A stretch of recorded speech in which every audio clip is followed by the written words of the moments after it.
Before the story of God Sri Ram begins, we must understand why he was born, and for that, we must begin with Ravana. Raaban was not always a villain. He was once one of the greatest devotees of Lord Shiva, so devoted that he offered his own heads in sacrifice. Pleased by this intense tapasya, Lord Shiva granted him unmatched strength, knowledge of the Vedas, mastery over weapons, and even protection from death at the hands of gods. But devotion without humility is a trap. As Raaban power grew, so did his ego. He conquered worlds, enslaved beings, and disrupted sacred rituals. He mocked Dharma, silenced sages, and believed no one, not even the gods, could challenge him. The world trembled. The balance of good and evil began to crack. Sages and rishis gathered in prayer. They begged, Lord Vishnu, come down, not as a god, but as a man, as one of us. Teach the world again what righteousness truly means. And Lord Vishnu answered. He said, I will take birth on earth, as Ram, not to show power, but to show what restraint, truth, and duty look like.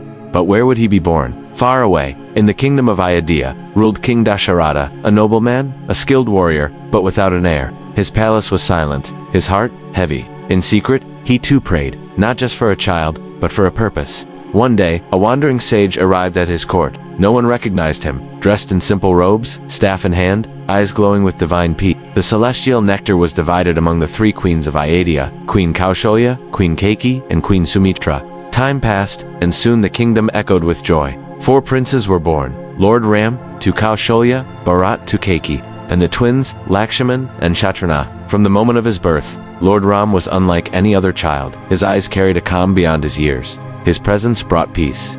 Even as a boy, he treated every being with kindness, from the smallest insect to the elders of the court. There was no arrogance in him, only quiet strength. In time, the 4 brothers began their education under Guru Vashishta, the royal guru of Ayodhya.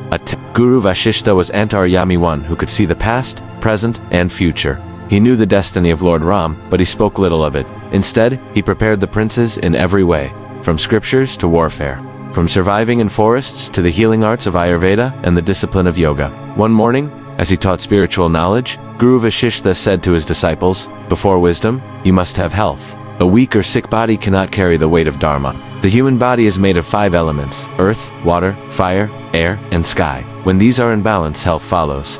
Food, water, environment, thoughts, and character.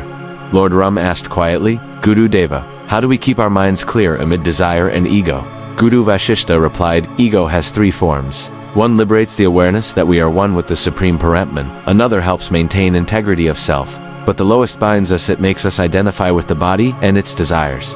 Bharat chimed in. So ego can be both teacher and prison. Exactly.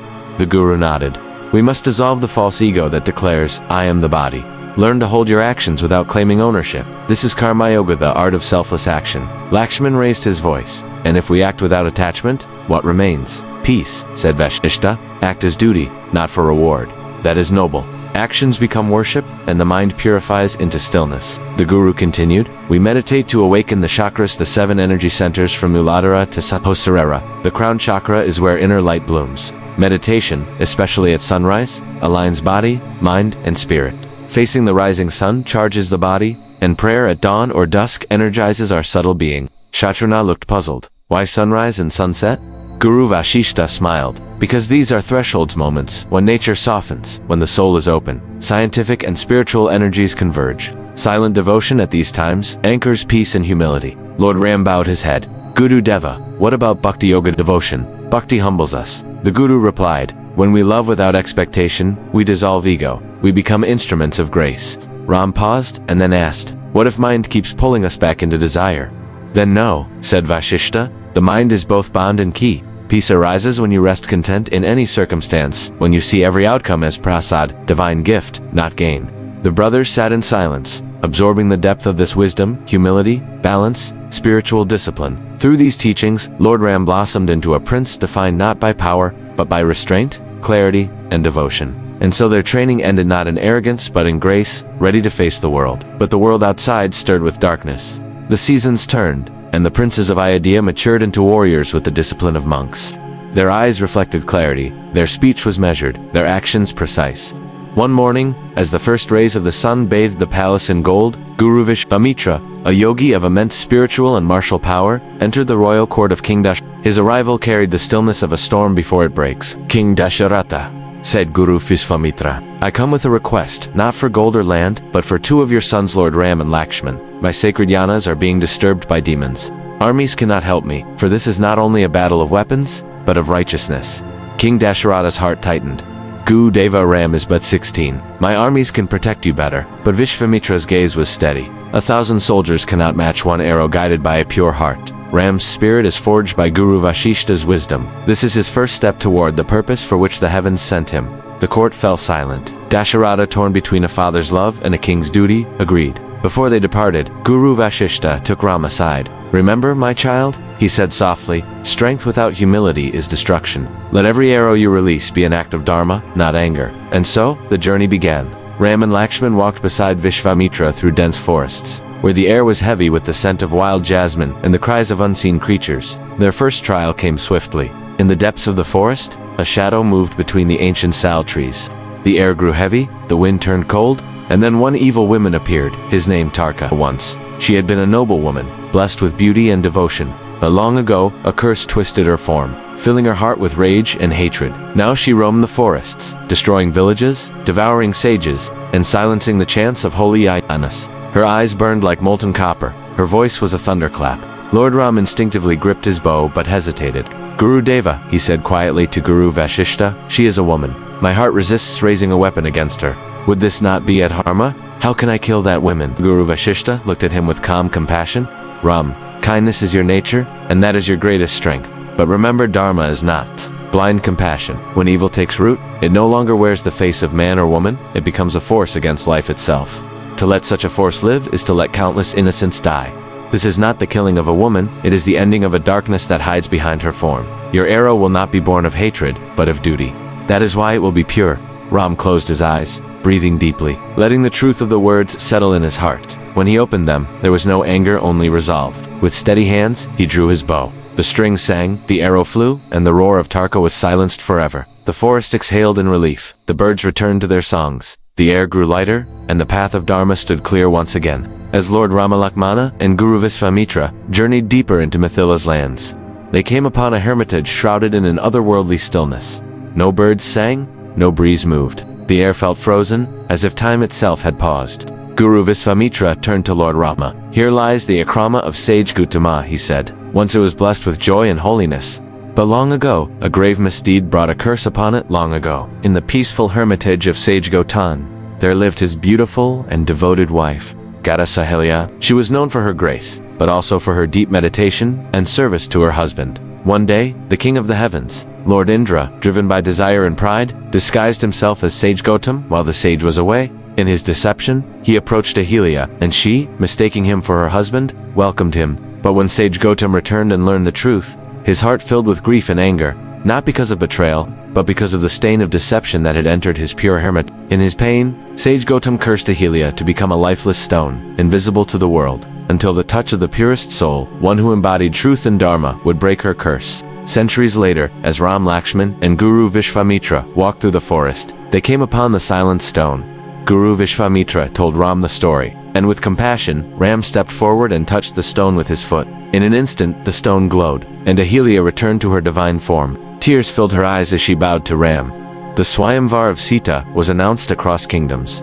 King Janak declared, "My daughter will wed only the one who can lift and string the bow of Lord Shiva, a bow so mighty that even the strongest warriors cannot move it." Princes, kings, and warriors gathered in the royal court of Mithila. One after another, they tried to lift the bow. All failed. The great bow lay heavy, silent, like a mountain of the gods. Then came Ram, guided by Guru Vishwamitra, with calm eyes and folded hands. Ram bowed to the bow in reverence before touching it. Effortlessly, as though lifting a garland, Ram raised the bow. He pulled the string, and in that moment, the bow of Lord Shiva snapped in two with a sound like thunder rolling through the heavens. The court gasped. Sita's eyes glowed with joy, for the one she had prayed for stood before her, victorious and humble. But the sound reached far beyond Mithila. In the distant mountains, Lord Parshuram, the fierce warrior, sage, and avatar of Lord Vishnu, heard it. He was known for his temper, his unmatched skill in battle, and his vow to protect the honor of Lord Shiva. Storming into Mithila, Lord Parshuram's news of Ram's triumph spread swiftly. A royal messenger galloped into Ayodhya, breathless with excitement. "O King Dasharatha," he cried, "your son Ram has broken the bow of Lord Shiva and won the hand of Princess Sita. All of Mithila celebrates his valor and grace. The court erupted in joy. The people of Ayodhya filled the streets with song and flowers. In the royal palace, Bharat and Shatrughna embraced each other with pride. "We must go to Mithila at once," Bharat said. "Such a moment must be shared with our brother." King Dasharath, his eyes glistening, set out for Mithila with Bharat and Shatrughna. In Mithila, the air was alive with festivity. But there was more than one love story unfolding. Sita had 3 sisters, Urmila Mandavi and Shutakirti. The bonds between Ayodhya and Mithila grew even stronger. For on that sacred day, Ram wed Sita Lakshman, wed Urmila Bharat, wed Mandavi Shatrughna, wed Shrutak. The wedding pavilion glowed with golden lamps. The fragrance of jasmine and sandalwood drifted through the air as Vedic chants echoed like waves. After the ceremonies, King Yanak approached King Dasharath, folding his hands. "Dasharath, I am grateful beyond words that you have accepted my daughter Sita into your family. She is my heart. Now she is yours."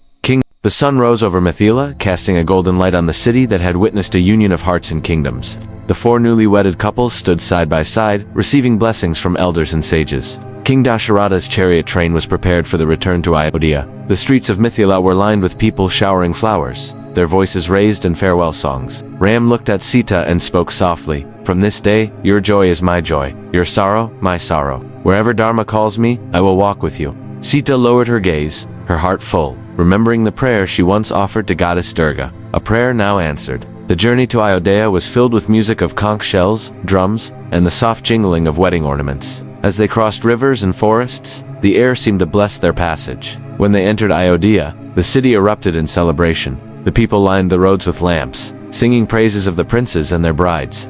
Women poured sacred water on the path. Children danced, and flowers rained from balconies. In the palace, joy flowed like a river. For days, Ayodhya celebrated with feasts, music, and the recitation of sacred hymns. Yet, after the grand return to Ayodhya, the palace was alive with music and laughter. Lamps burned bright every night, the air filled with the scent of sandalwood and flowers. The city was still in the glow of the 4 royal weddings. One day, Kaikeyi's brother, the maternal uncle of Bharat, arrived from his kingdom. With the king's permission, he invited Bharat and Shatrughna to visit him for a few months. The 2 princes gladly agreed, setting off with their uncle, unaware that fate was quietly arranging its pieces for the great turn to come. In the palace, there was one person whose heart was darkened by jealousy: Manthora, a longtime maid and confidant of Kaikeyi. She had watched Ram grow into a prince, loved by all, and in her envy, she could not bear the thought of him becoming king. Once, Kaikeyi loved Ram more than even her own son, Bharat. She often said, "If there is anyone more noble than my son, it is Ram." But destiny had chosen a strange path.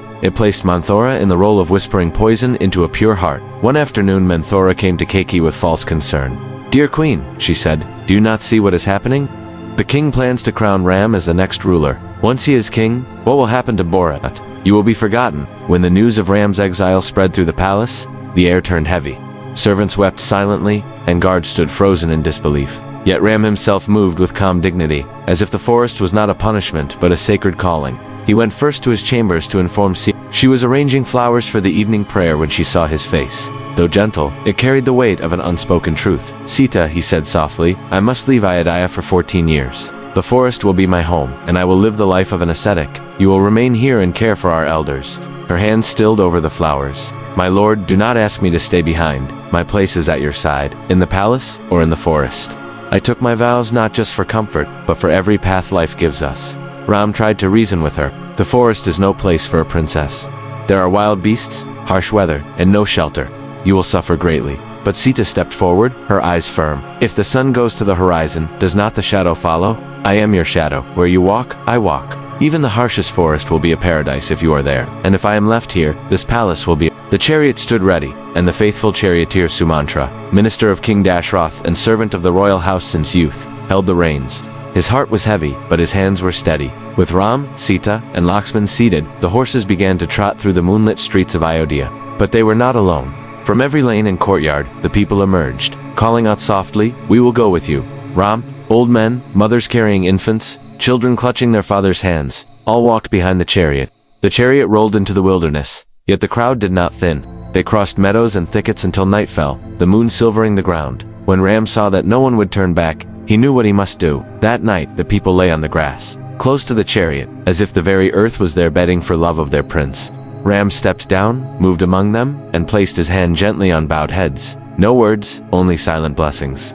Before the first light, Ram bent to the ground, pressed his forehead to the soil, and whispered, "Beloved Ayodhya, my mother's lap, I leave you to fulfill my destiny.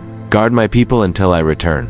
He rose, and without a sound, signaled to Shoorpanakha. The chariot rolled away, leaving the sleeping crowd behind, their dreams still filled with the image of their lord. By mid-morning they entered the forests along the Ganga's edge. From the shadows, armed men appeared, bows drawn. They were the warriors of Nisadhraj, the king of the forest people. Seeing strangers, they prepared to defend their land. A scout ran to Nisadhraj. 2 princes and a lady travel with a chariot. Shall we capture them? Nisadhraj came himself, his presence commanding. His eyes narrowed, but when his gaze met Ram's, he saw no threat, only grace. Ram stepped forward and said, "Nisadhraj, we are not enemies. I am Ram of Ayodhya, son of King Dasharath. My path has brought me to your land." The forest king's sternness melted. "I have heard of your virtue, Ram. You are a friend, and my forest is yours. Stay here in my kingdom. It will be your shelter." Ram folded his hands. "O noble king, in this exile I have no promise to stay in any kingdom. My path is the open forest. Your welcome is my honor, but I must move onward." Nisadhraj, moved by affection, brought baskets of fresh fruits and honey. "At least take this, my lord, as my gift to you." Ram smiled gently. "I accept your love, but I cannot feast while my vow is to live as the forest hermits do. Distribute these to your people, so all may share in your generosity. We shall eat only canned mule roots and wild tubers, as is the way of the Vanvasi." So Ram, Sita, and Lakshman sat beneath a great tree, partaking only of humble forest fare, while the forest people rejoiced at the generosity of their king. Soon Nisadhraj himself led them to the banks of the Ganga. On the shore, a boatman prepared a small vessel. Nisadhraj placed a hand on Ram's shoulder. "Beyond this river lies deeper forest. I will guard this side. May your path be safe, my friend." The boat pushed off, cutting across the silver waters, carrying Ram, Sita, and Lakshman further into their exile and into destiny. Far from Ayodhya, in the quiet and disciplined court of his maternal uncle in Kaikeyi, Bharat lived as an honored guest. The palace was peaceful, yet Bharat's heart was restless. Night after night, dark dreams gripped his sleep. He saw his father Dasharath reaching out to him, his face pale with sorrow, then drifting upward into the sky, vanishing like a fading star. He saw Ram walking away into endless forests, a shadow swallowing his golden form. One morning he awoke drenched in sweat and found Shatrughna sitting by his bed. Bharat spoke in a low voice. "Brother, something is wrong. I see father in my dreams, always looking at me with eyes full of pain, as if calling for help. I see Ram vanishing into the wilderness. Why has no message come from me? Why has our brother not called us to visit? I feel a great darkness is near." Shatrughna, though puzzled, tried to comfort him. "It is perhaps just the mind playing tricks. But if your heart is so troubled, we must seek the truth." Back in Ayodhya, the grief in the palace had become unbearable. Since the day Ram had departed, Dasharath's health had withered. He spent hours calling Ram's name, recalling the boyhood moments, the gentle voice of his son. One night, sitting alone in the silent hall, he whispered to the darkness, "I sent away my life's treasure. My Ram, how will I breathe until I see him again?" His voice broke, and in the stillness, his soul departed, leaving his mortal body behind. The wails of the queens echoed through the palace. The kingdom stood leaderless. In this hour of sorrow, Sage Vashishta, royal guru of the Ikshvaku line, took charge. He summoned the ministers. "Until the rightful heir returns, I will guide the kingdom," he said calmly, though his eyes betrayed the grief he too carried. "Send a messenger to Kaikeyi to summon Bharat and Shatrughna. Do not tell them of the king's passing. The news must be given here, among family and elders." The messenger rode hard, crossing forests and rivers, until at last he stood before Bharat in the Kaikeyi court. Bowing low, he said, "Prince, your presence is urgently needed in Ayodhya. The royal guru awaits you for matters of great importance." Bharat's unease deepened. "Why so sudden? What has happened?" But the messenger, following orders, said no more. Within days, Bharat and Shatrughna began the journey home, their chariots rolling swiftly toward the city they loved. When they entered Ayodhya, the streets were draped in silence. The chariot wheels slowed as Bharat and Shatrughna neared the gates of Ayodhya. A strange stillness hung over the city. No bells chimed from the temples, no merchants called from the markets. The air itself felt heavy, as if it mourned. Bharat stepped down, scanning the silent streets. Why is there no music? Where are the people's smiles?" he whispered. Shatrughna, equally unsettled, could only shake his head. At the palace, before they could seek out the royal guru, a servant came rushing. It was Menthera. She bowed deeply and said, "Prince Bharat, your mother awaits you. She has called you to her chambers at once." The brothers followed, their footsteps echoing through corridors that once rang with life. When Bharat entered Kaikeyi's room, he froze. His mother sat upon a low seat, clad in plain white widow's robes, her jewelry removed, her hair unadorned. A cold fear gripped him. He hurried forward, kneeling before her. "Mother, what has happened?" Why are you dressed so? Kaikeyi's voice was slow, measured, almost detached. My son, in this world, all who are born must one day die. Your father, the great King Dasharath, has left us. Bharat's chest tightened. No, Kaikeyi went on. Before he left, he fulfilled a promise. I have seen your brother Ram and his mother Kaushalya. Your father granted me 2 boons, and in them, I asked that Ram be sent to the forest for 14 years, and that you be crowned king. The words slammed into Bharat's heart. He stared at her, struggling to believe what he heard. His voice trembled with anger. Someone must have plotted this, to destroy our family. My first duty will be to find that person and punish them without mercy. Kaikeyi's eyes did not flinch. There is no other. The promise was mine. I asked it. I am the cause. Bharat's face darkened, his breath sharp. You are not my mother, not the mother who once loved Ram more than herself. You are a stranger, a devil in the shape of my parent. I cannot punish you, for you gave me life. But from this day forward, I will not see your face. Without another word, Bharat turned and walked out. Shatrughna, eyes blazing, followed. Bharat went straight to the chambers of Queen Kaushalya. She sat alone, her eyes red from tears, her hands clutching a cloth that had once belonged to Ram. He knelt before her. Mother, I am an orphan now. My father is gone, my brother is gone.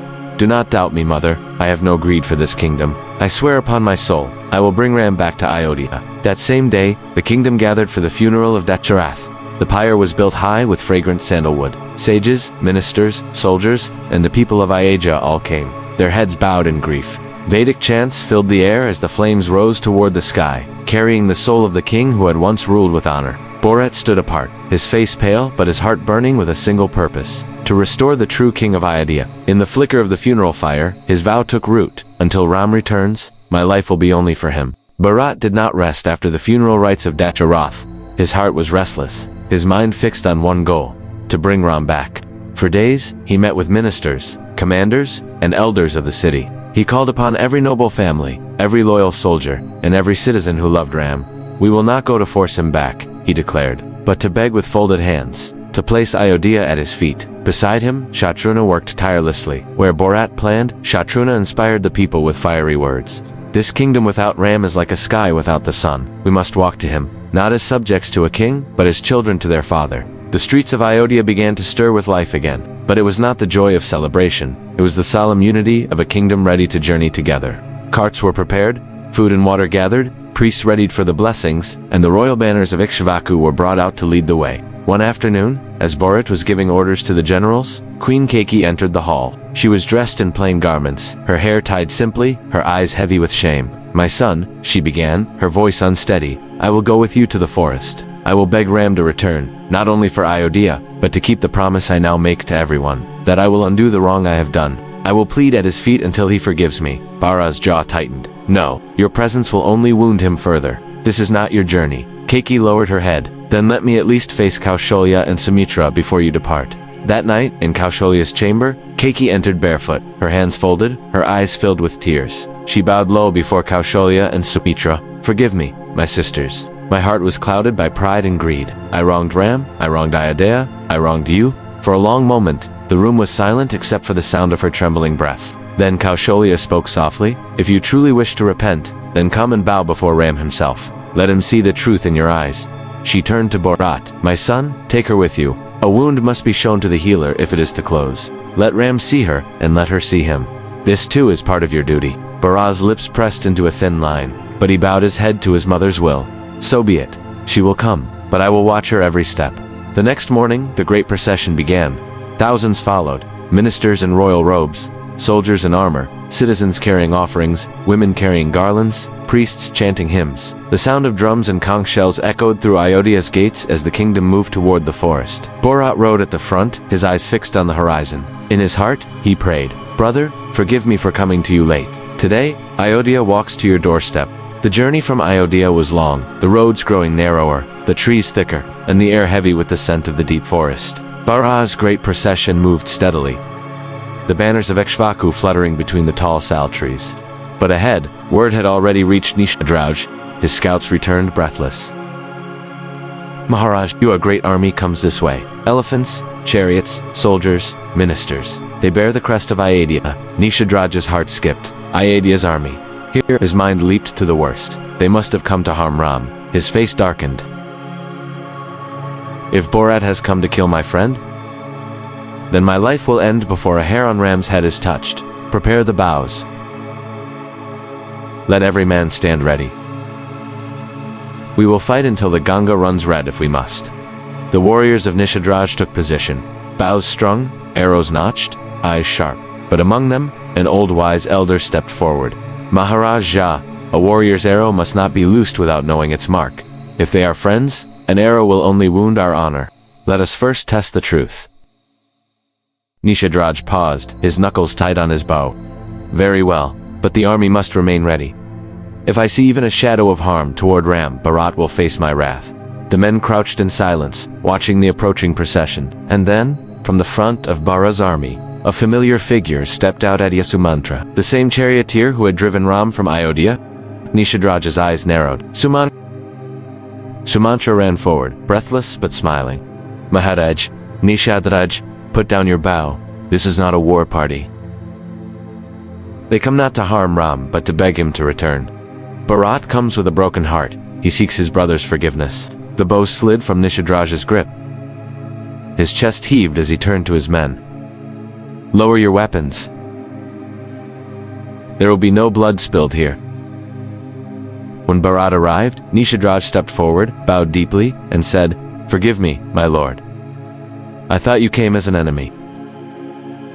I was ready to die protecting Ram. Bharat took his hand and, with a voice trembling with pain, replied, Why did you not attack me, Nisadhraj? You should have. That would have been my punishment for being born to the mother who caused my brother's exile. Nisadhraj's eyes filled with tears. No, my king, do not stain your noble heart with such thoughts. Your love for Ram is greater than the Ganga's depth.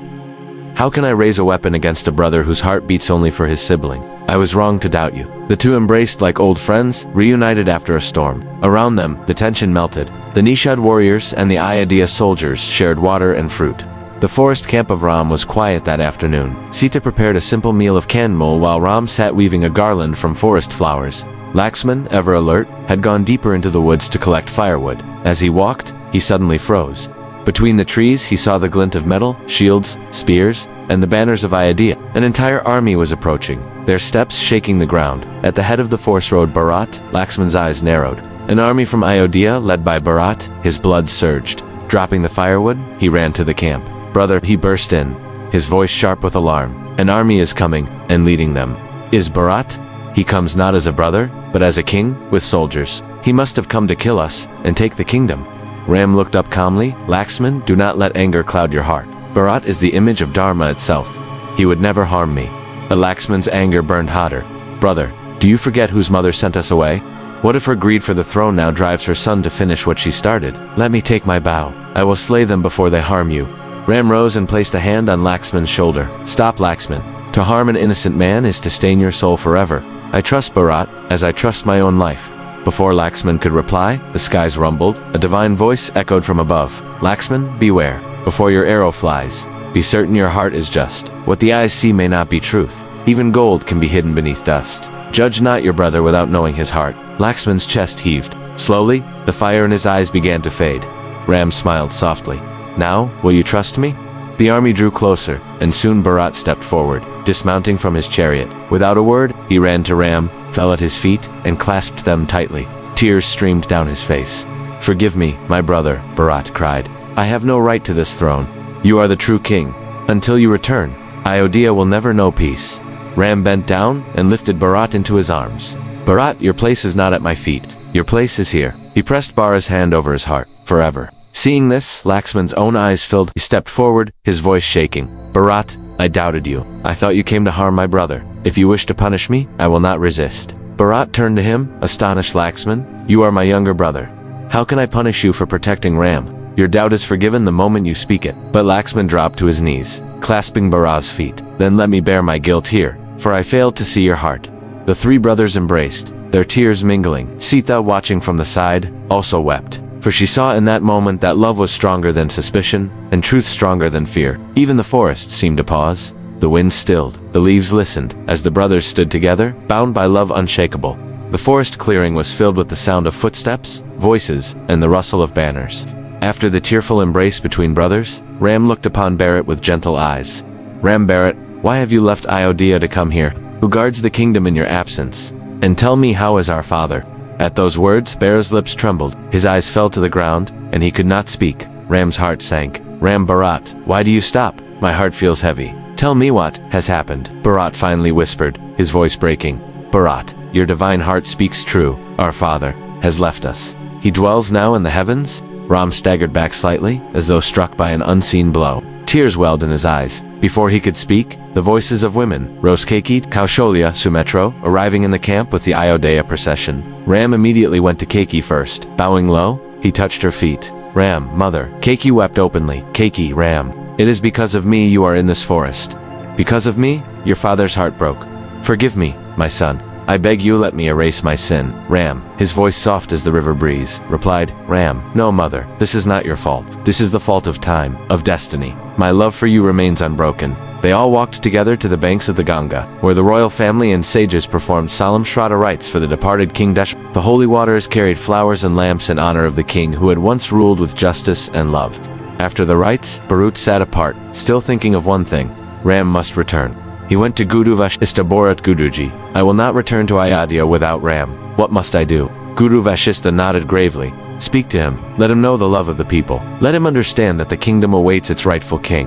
That night, Bharat approached Lakshman. "Your brother once told you he would come back. But why does he still refuse?" Lakshman's voice was firm. "Bharat, my brother has taken the vow to fulfill our father's word. For him, Dharma is above life itself." Bharat's heart felt as though it was sinking in a well of sorrow. The next morning, Kaikeyi herself came secretly to Ram's hut. She fell to her knees. "Kaikeyi, Ram, I take back my demand. Return to Ayodhya, rule as king. I cannot live with this guilt. I have broken my promise to myself." Ram looked at her with deep compassion. "Ram, mother, if you command me, I will return. But think, if I go back now, what will the world say? That Ram could not uphold his father's promise. Shall I tarnish the honor of our house while father watches from the heavens? Do you wish him to see his son break his word?" Kaikeyi broke into sobs. She could not answer. The next day, under the shade of a great banyan tree, the forest filled with people warriors, ministers, mothers, citizens, and even King Yanak of Mithila. Sages from across the land sat in silence, their eyes fixed on Ram. King Yanak rose first. "Ram, your father is gone. Your brothers are here. The people of Ayodhya are here. Your mother's heart yearns for you. Return, my son. The kingdom needs you." One by one, voices rose. Kaushalya, Sumitra, ministers, soldiers, and common folk all pleading, "Come back, Ram. The throne awaits you." Ram stood tall, his voice calm but unshakable. "Ram, I will return, but not now. I have given my word to my father, and until the 14 years are done, I must stay in the forest. This is my dharma. My duty is my life." The gathering fell silent, struck by the strength of his vow. Some wept, others bowed their heads in respect. It was then that Bharat, choking back tears, knelt before Ram. "If you will not return now, then give me something of yours, so that I may place it on the throne in your name." Ram removed his paduka, his wooden sandals, and placed them in Bharat's hands. "Ram, rule Ayodhya in my name, with these as my symbol. Let them remind you and the people that I will come back, when the time is right." Bharat lifted the sandals to his head, a silent promise shining in his eyes. And thus began his reign, not as king, but as a servant of his elder brother's will. The forest was still, the morning sun casting long golden beams through the trees. Bharat stood before Ram, holding the paduka to his forehead, his eyes red with tears. "Bharat, brother, if you do not return on the exact day, the 14 years end. If, even one day, pass, I will not live. I will place myself into the fire and end this life. Without you, Ayodhya has no meaning to me." A wave of silence passed through the gathering. Even the birds in the forest seemed to pause. Ram stepped forward and placed his hands on Bharat's shoulders. "Ram, Bharat, my promise to you is as strong as my promise to our father. I will return before the sun sets on the final day of the 14 years. Delay will not come to me." Bharat's head bowed. He touched Ram's feet again, and when he rose, his face was wet but his eyes were steady with devotion. The entire procession began its journey back to Ayodhya. Bharat walked at the front, carrying the paduka high, as though they were the crown of the world. When they entered the capital, the people lined the streets, expecting Ram to step forward. But when they saw only the sandals in Bharat's hands, a murmur of grief spread. Bharat ascended to the palace hall. He placed the paduka upon the throne, decorated with flowers and sandalwood paste. Then, turning to the ministers, he spoke. "Bharat, from this day until my brother's return, these sandals shall rule Ayodhya. I am only their servant. The kingdom belongs to Ram." True to his vow, Bharat did not live in the royal palace. Instead, he built a small hut 10 kilometers outside the city, in the village of Nisadhraj. There he dressed in simple clothes like a hermit, ate only fruits and roots, and slept upon the floor. From Nandagram, he would travel daily to the city to listen to the people's needs and oversee justice, but never sitting upon the throne. All orders were signed in the name of Rama, king of Ayodhya. He refused royal luxuries. When the cooks prepared meals, Bharat would say, "If my brother sleeps on grass, how can I eat rich food?" When they offered him fine garments, he replied, "If my brother wears barked cloth, I will wear no silk." Every day, at sunrise, he would bow before the Vatika, whispering, "Come back soon, my ram. Each day without you is a wound upon my heart." And so, for 14 long years, Ayodhya was ruled by the sandals of Ram, protected, served, and guarded by a brother whose love was as deep as the Ganga and as unshakable as the Himalayas. After Bharat's tearful departure and the vows made at the banks of the Ganga, Ram, Sita, and Lakshman left the hermitage of sage Bharadwaj. Their path wound through thick forests, where the air was heavy with the scent of wild jasmine, and the songs of unseen birds echoed like ancient chants. They soon reached Chitrakoot, a place of serene beauty. Rivers whispering over pebbles, hills clothed in green, and flowers carpeting the forest floor. Here, the trio built a simple hut of bamboo and leaves, their new home under the open sky. Ram's heart rested in the quiet of nature, but his mind remained vigilant, knowing the forest held both peace and peril. In these early days, they met sage Sharabhanga, a saint of immense spiritual power, who had renounced even the heaven's invitation from Indra to witness Ram's presence on earth. With folded hands, Sharabhanga welcomed them and spoke, "O Ram, the path of righteousness is often thorned with trials, but he who walks it without faltering, even when no one is watching, is truly a king, not of land, but of his own soul." Before their eyes, the sage entered the sacred fire, leaving behind only the fragrance of sandalwood and the lesson that true liberation is beyond both life and death. Further along, they came to the hermitage of sage Sutikshna, a humble and warm-hearted rishi, who lived deep in the forest. Sutikshna confessed that he had longed for Ram's darshan for years, dreaming of the day when Dharma itself would step into his ashram. When Ram asked how they might serve him, Sutikshna replied, "You owe me nothing, Ram. Yet if you would honor me, travel through this forest, meet the sages who dwell here, and protect them from the cruelty of Rakshasas, who disturb their penance." Thus began Ram's mission in the Dandaka forest, not merely to live in exile, but to defend the innocent and uphold the peace of the sages. The days passed in this rhythm, Sita tending the hut and gathering flowers for worship, Lakshman venturing into the woods for fruits and roots, and Ram visiting hermitages, learning from each sage the subtle truths of duty, patience, and the balance between forgiveness and strength. In the stillness of Chitrakoot, the seeds of many future encounters were sown, some with holy men who would strengthen their resolve, and others with enemies who would test it. The exile had only begun, but already the forest was becoming a teacher. Leaving Chitrakoot behind, Ram, Sita, and Lakshman journeyed deeper into Dandakaranya, their feet treading ancient paths whispered about in the hymns of old. The air grew warmer, the forests denser, until they reached the serene hermitage of the revered sage Agastya. Agastya, known for his wisdom and power, was no ordinary sage. His penance was so pure that even the Vindhya mountains once bowed before him. When he saw Ram approach, Agastya's face shone with recognition. "O Ram," he said, "I know why you walk the path of exile. You are the protector of Dharma, and in this forest dwell forces that seek to shatter it. Take these gifts, for even the righteous must bear arms against evil." From his sacred store, Agastya brought forth the bow of Vishnu, a quiver that never runs dry, and a sword whose edge never dulls. Placing them in Ram's hands, he added, "These weapons will serve not your pride, but the cause of righteousness.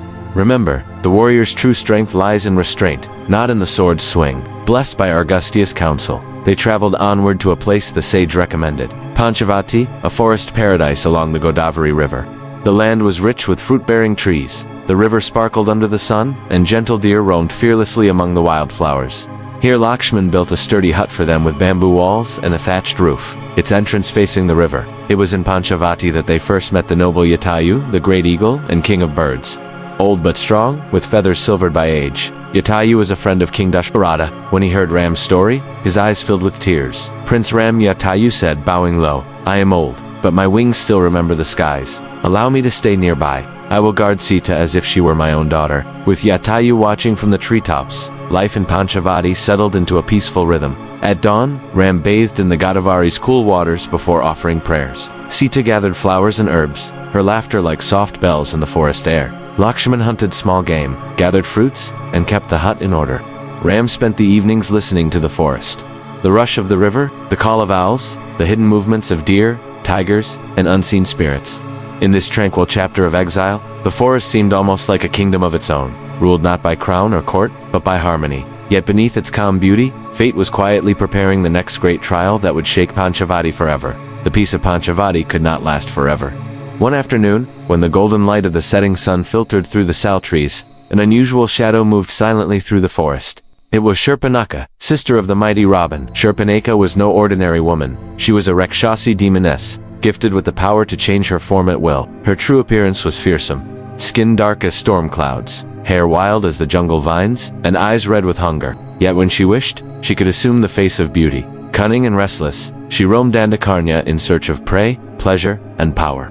When she first saw Ram from a distance, broad-shouldered, looked beside his bow resting at his side, desire surged through her heart. With a flicker of magic, she transformed into a beautiful maiden and stepped into his path. "Oh, handsome one," she said, her voice thick with false sweetness. "Why waste your life here in the wilderness? I am free. I am powerful. Leave this fragile human woman." She nodded at Sita, "and be my husband. Together, we will rule the forests and the worlds beyond." Ram smiled, but his tone was firm. "O lady, I am bound to Sita, my only wife. My life's vow is hers. Seek not to tempt one who is committed to Dharma." Shoorpanakha's eyes narrowed. Rebuffed, she turned to Lakshman, thinking perhaps the younger prince would yield. But Lakshman too laughed softly and said, "I am but my brother's servant, unfit to wed you. Your match lies elsewhere." Humiliation quickly turned to rage. In her true monstrous form, Shoorpanakha leaped toward Sita, claws outstretched, intending to tear her apart so Ram would have no reason to reject her. In that instant, Lakshman's hand moved. With a flash of steel, he cut off her nose. Why the nose? Because in the Dharmic code, to disfigure the face, especially by cutting the nose, was a punishment for shamelessness, arrogance, an insult toward a woman's chastity or a man's honor. Lakshman did not kill her, for she was a woman, and killing her without grave cause would be adharma. Instead, he marked her with humiliation, a warning, not an execution. Shoorpanakha's scream tore through the forest. Blood streaming down her face, she stumbled back, cursing them. Her beauty vanished entirely, replaced by a mask of fury. "You will pay for this insult," she howled. "My brothers will tear you apart, limb by limb."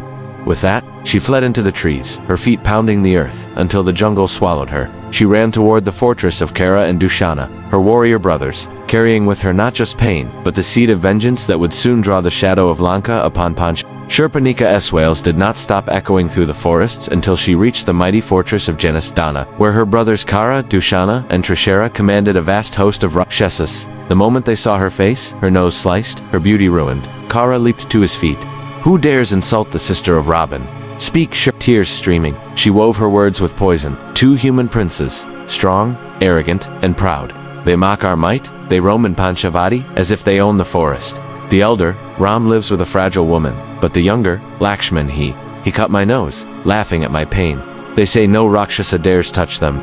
Brother, if you are warriors, you will kill them now, or else the name of Raaban's kin will be shamed forever." She did not tell them that she had attacked first, nor that Ram had spared her life. Her lies were crafted to ignite vengeance. Kara's roar shook the earth. He ordered 14,000 Rakshasas to prepare for war, demons with maces, swords, bows, and black magic. Their eyes glowed like embers in the dusk. The Battle of Panchavat. As the ground trembled with the marching of the demon horde, Lakshman strung his bow, but Ram raised his hand. "Stay and guard Sita, Lakshman, this is my battle." The Rakshasas came in waves, hurling spears and arrows like rain. Ram moved like a storm, his arrows never missing, each one felling a foe. Kara, mounted on a massive chariot, drawn by mules with tiger-like stripes, charged at Ram. Dushana attacked from the right, Trishara from the left. Hours passed, and the forest floor was littered with fallen demons. At last, Ram's shaft struck Kara down. Then Dushana, then Trishara. The news reaches Lanka. Shoorpanakha fled once more, this time to Lanka itself. Where her brother Raaban, the king of the Golden City, sat in his court, she flung herself at his feet, wailing and showing her mutilated face. "Brother, look at me. This is the work of Ram and Lakshman. They are powerful, arrogant men who dare to harm the sister of Lanka's king. Will you let this insult pass?"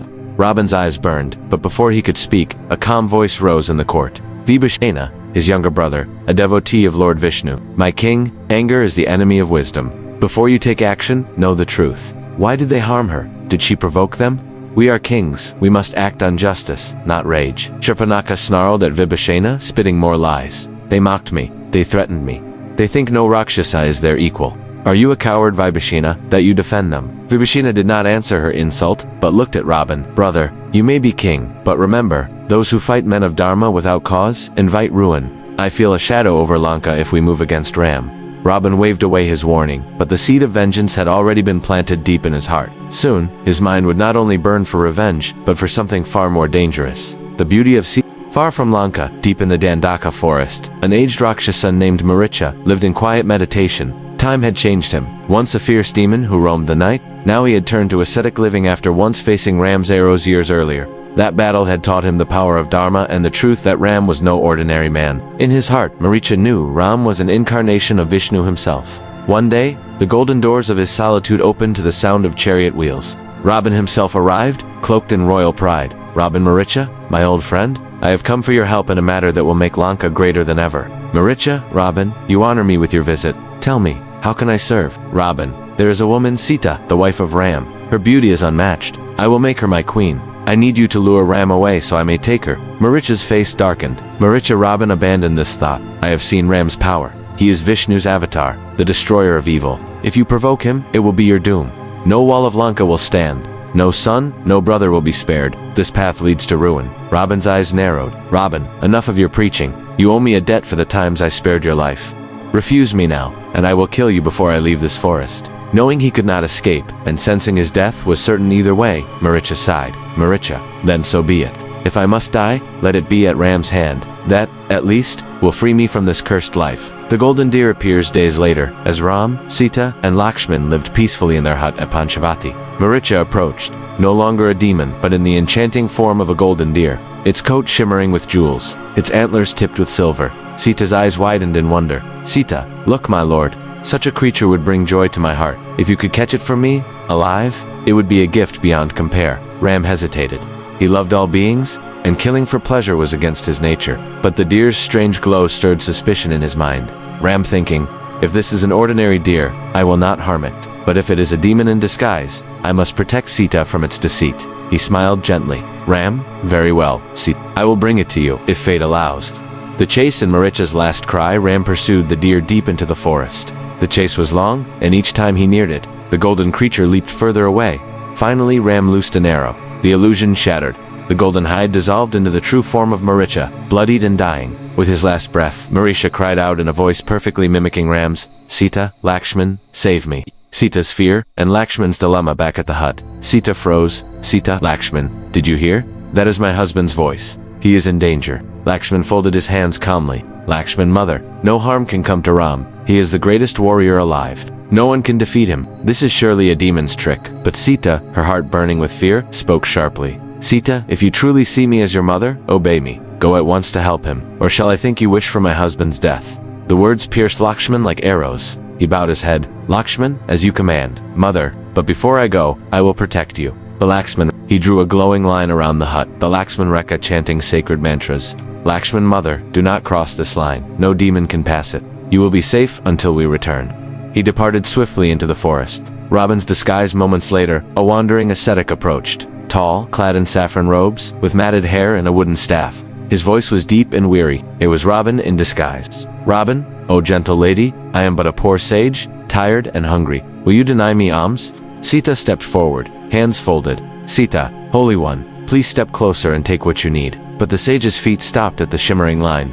He frowned. Raaban, what is this child? Will you insult a guest by keeping him outside? Do you wish for a curse upon your home? Sita's heart trembled. She could never refuse a sage food, nor risk bringing a curse upon Ram's household. Sita, forgive me, revered one. I will come to you. She stepped across the line. In that instant, the mask fell. Raaban's true form burst forth. 10 heads crowned in gold, 20 arms, and a roar that shook the trees. Before Sita could cry for help, he seized her, lifted her into his chariot drawn by ghostly mules, and took to the skies toward Lanka. The forest animals cried out, the wind howled in protest, and the fate of the Ramayana shifted forever. Raaban's chariot thundered through the skies, cutting across the Dandaka forest. Sita struggled in his grip, her cries echoing over the treetops. She knew Ram might follow her trail, but only if he had signs to guide him. From her ornaments, she pulled her anklets, bangles, and scarf, letting them fall one by one into the forest below, praying that they would reach Ram or Lakshman's eyes. The encounter with Jatayu as the chariot passed over a grove of ancient trees. A mighty shadow rose from the branches. It was Jatayu, the noble king of vultures, a dear friend of Dash. His golden feathers glinted in the sun as he spread his vast wings. Jatayu, Istopi Havana. I know who you are, and I know the woman you carry. She is Sita, wife of Ram, the very upholder of Dharma. Release her, or face my wrath. Raaban sneered. Raaban, old bird. step aside before I crush your bones." But Jatayu's spirit burned with loyalty. "Jatayu, even if I die, I will not let you pass."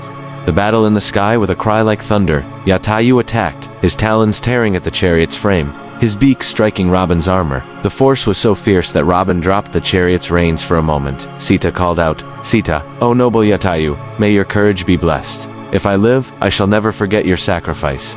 Raaban, enraged, drew his sword and hacked at Jatayu's wings. The forest shuddered with each blow. The valiant bird fought until his feathers were stained red, until one mighty stroke severed a wing entirely. Jatayu fell, broken, onto the earth. Sita's despair, as Jatayu fell. Raaban's chariot sped away, toward the southern horizon. Sita's cries faded into the distance, leaving only the sound of wind and the rustle of trees. Ram and Lakshman discover the truth hours later. Ram returned to the hut with no golden deer, only the knowledge of Maricha's trick. He found the hut empty, the ground disturbed. Sita was gone. "Ram, Sita, where are you?" His voice tore through the forest. Lakshman arrived, his face pale with dread. They searched until they found the great vulture lying under the shade of a banyan tree. Jatayu's final words. Ram knelt beside him. "Ram, friend, who has done this to you?" Jatayu's voice was weak but steady.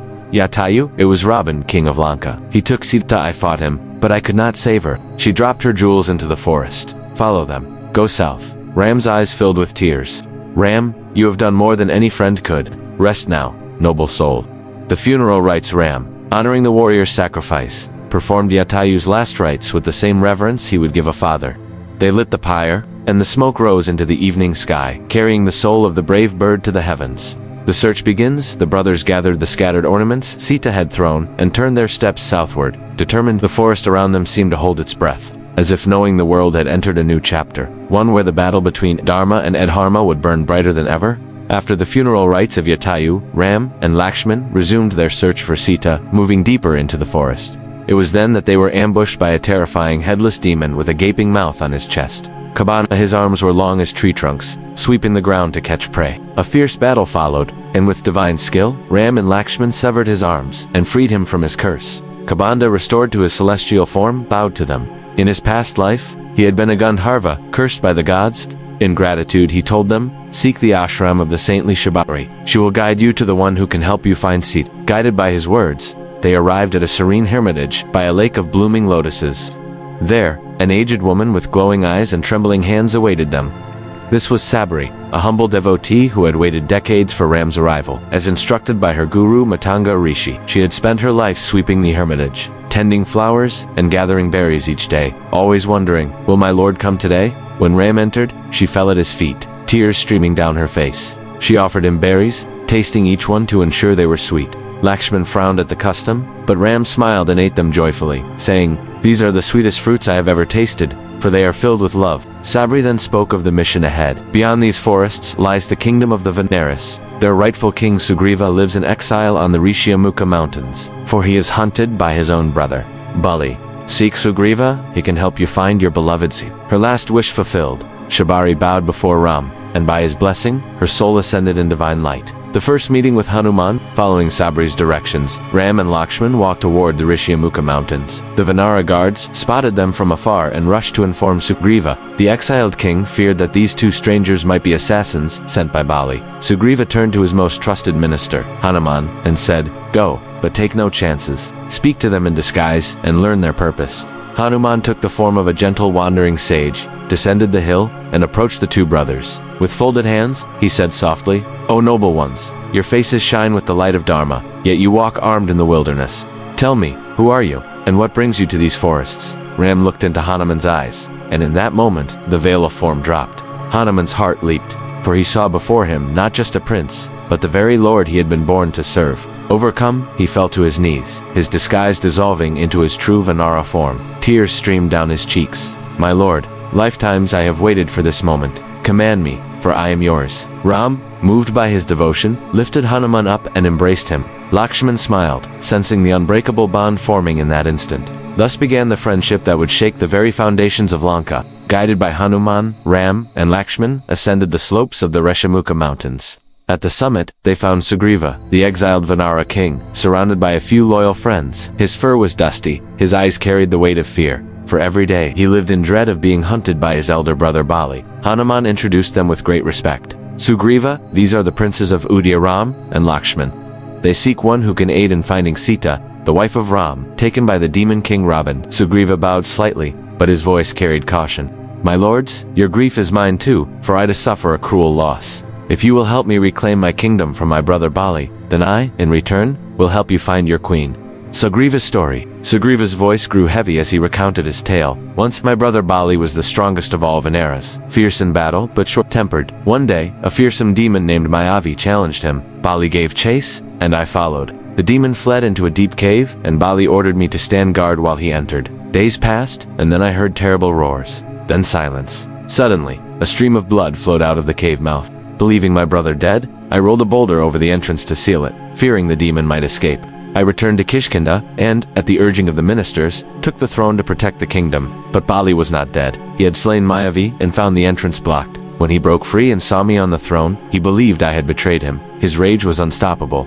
I fled for my life, and he chased me endlessly. By a divine curse, he cannot step on the soil of Rishamukha, and so here I live in exile, under the protection of the sage Matanga's blessing. Sugriva's eyes met Ram's. Help me defeat Bali, and I will send my Venaras to the ends of the earth to find your Sita. The pact of friendship. Ram listened quietly, weighing Sugriva's pain. He saw not only a king wronged, but also a potential ally whose loyalty could change the course of the search for Sita. He smiled gently. Sugriva, we will be friends, and stand by each other in need. I will help you reclaim your throne. A ritual fire was lit between them, and before Agni, the god of fire, they took an oath of brotherhood.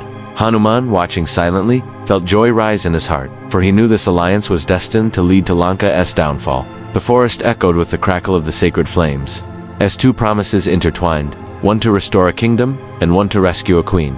The oath between Ram and Sugriva had barely cooled in the sacred flames, when Sugriva's heart burned with a desire for justice. If I am to reclaim my kingdom, the time is now, he said, his voice quivering with both fear and hope.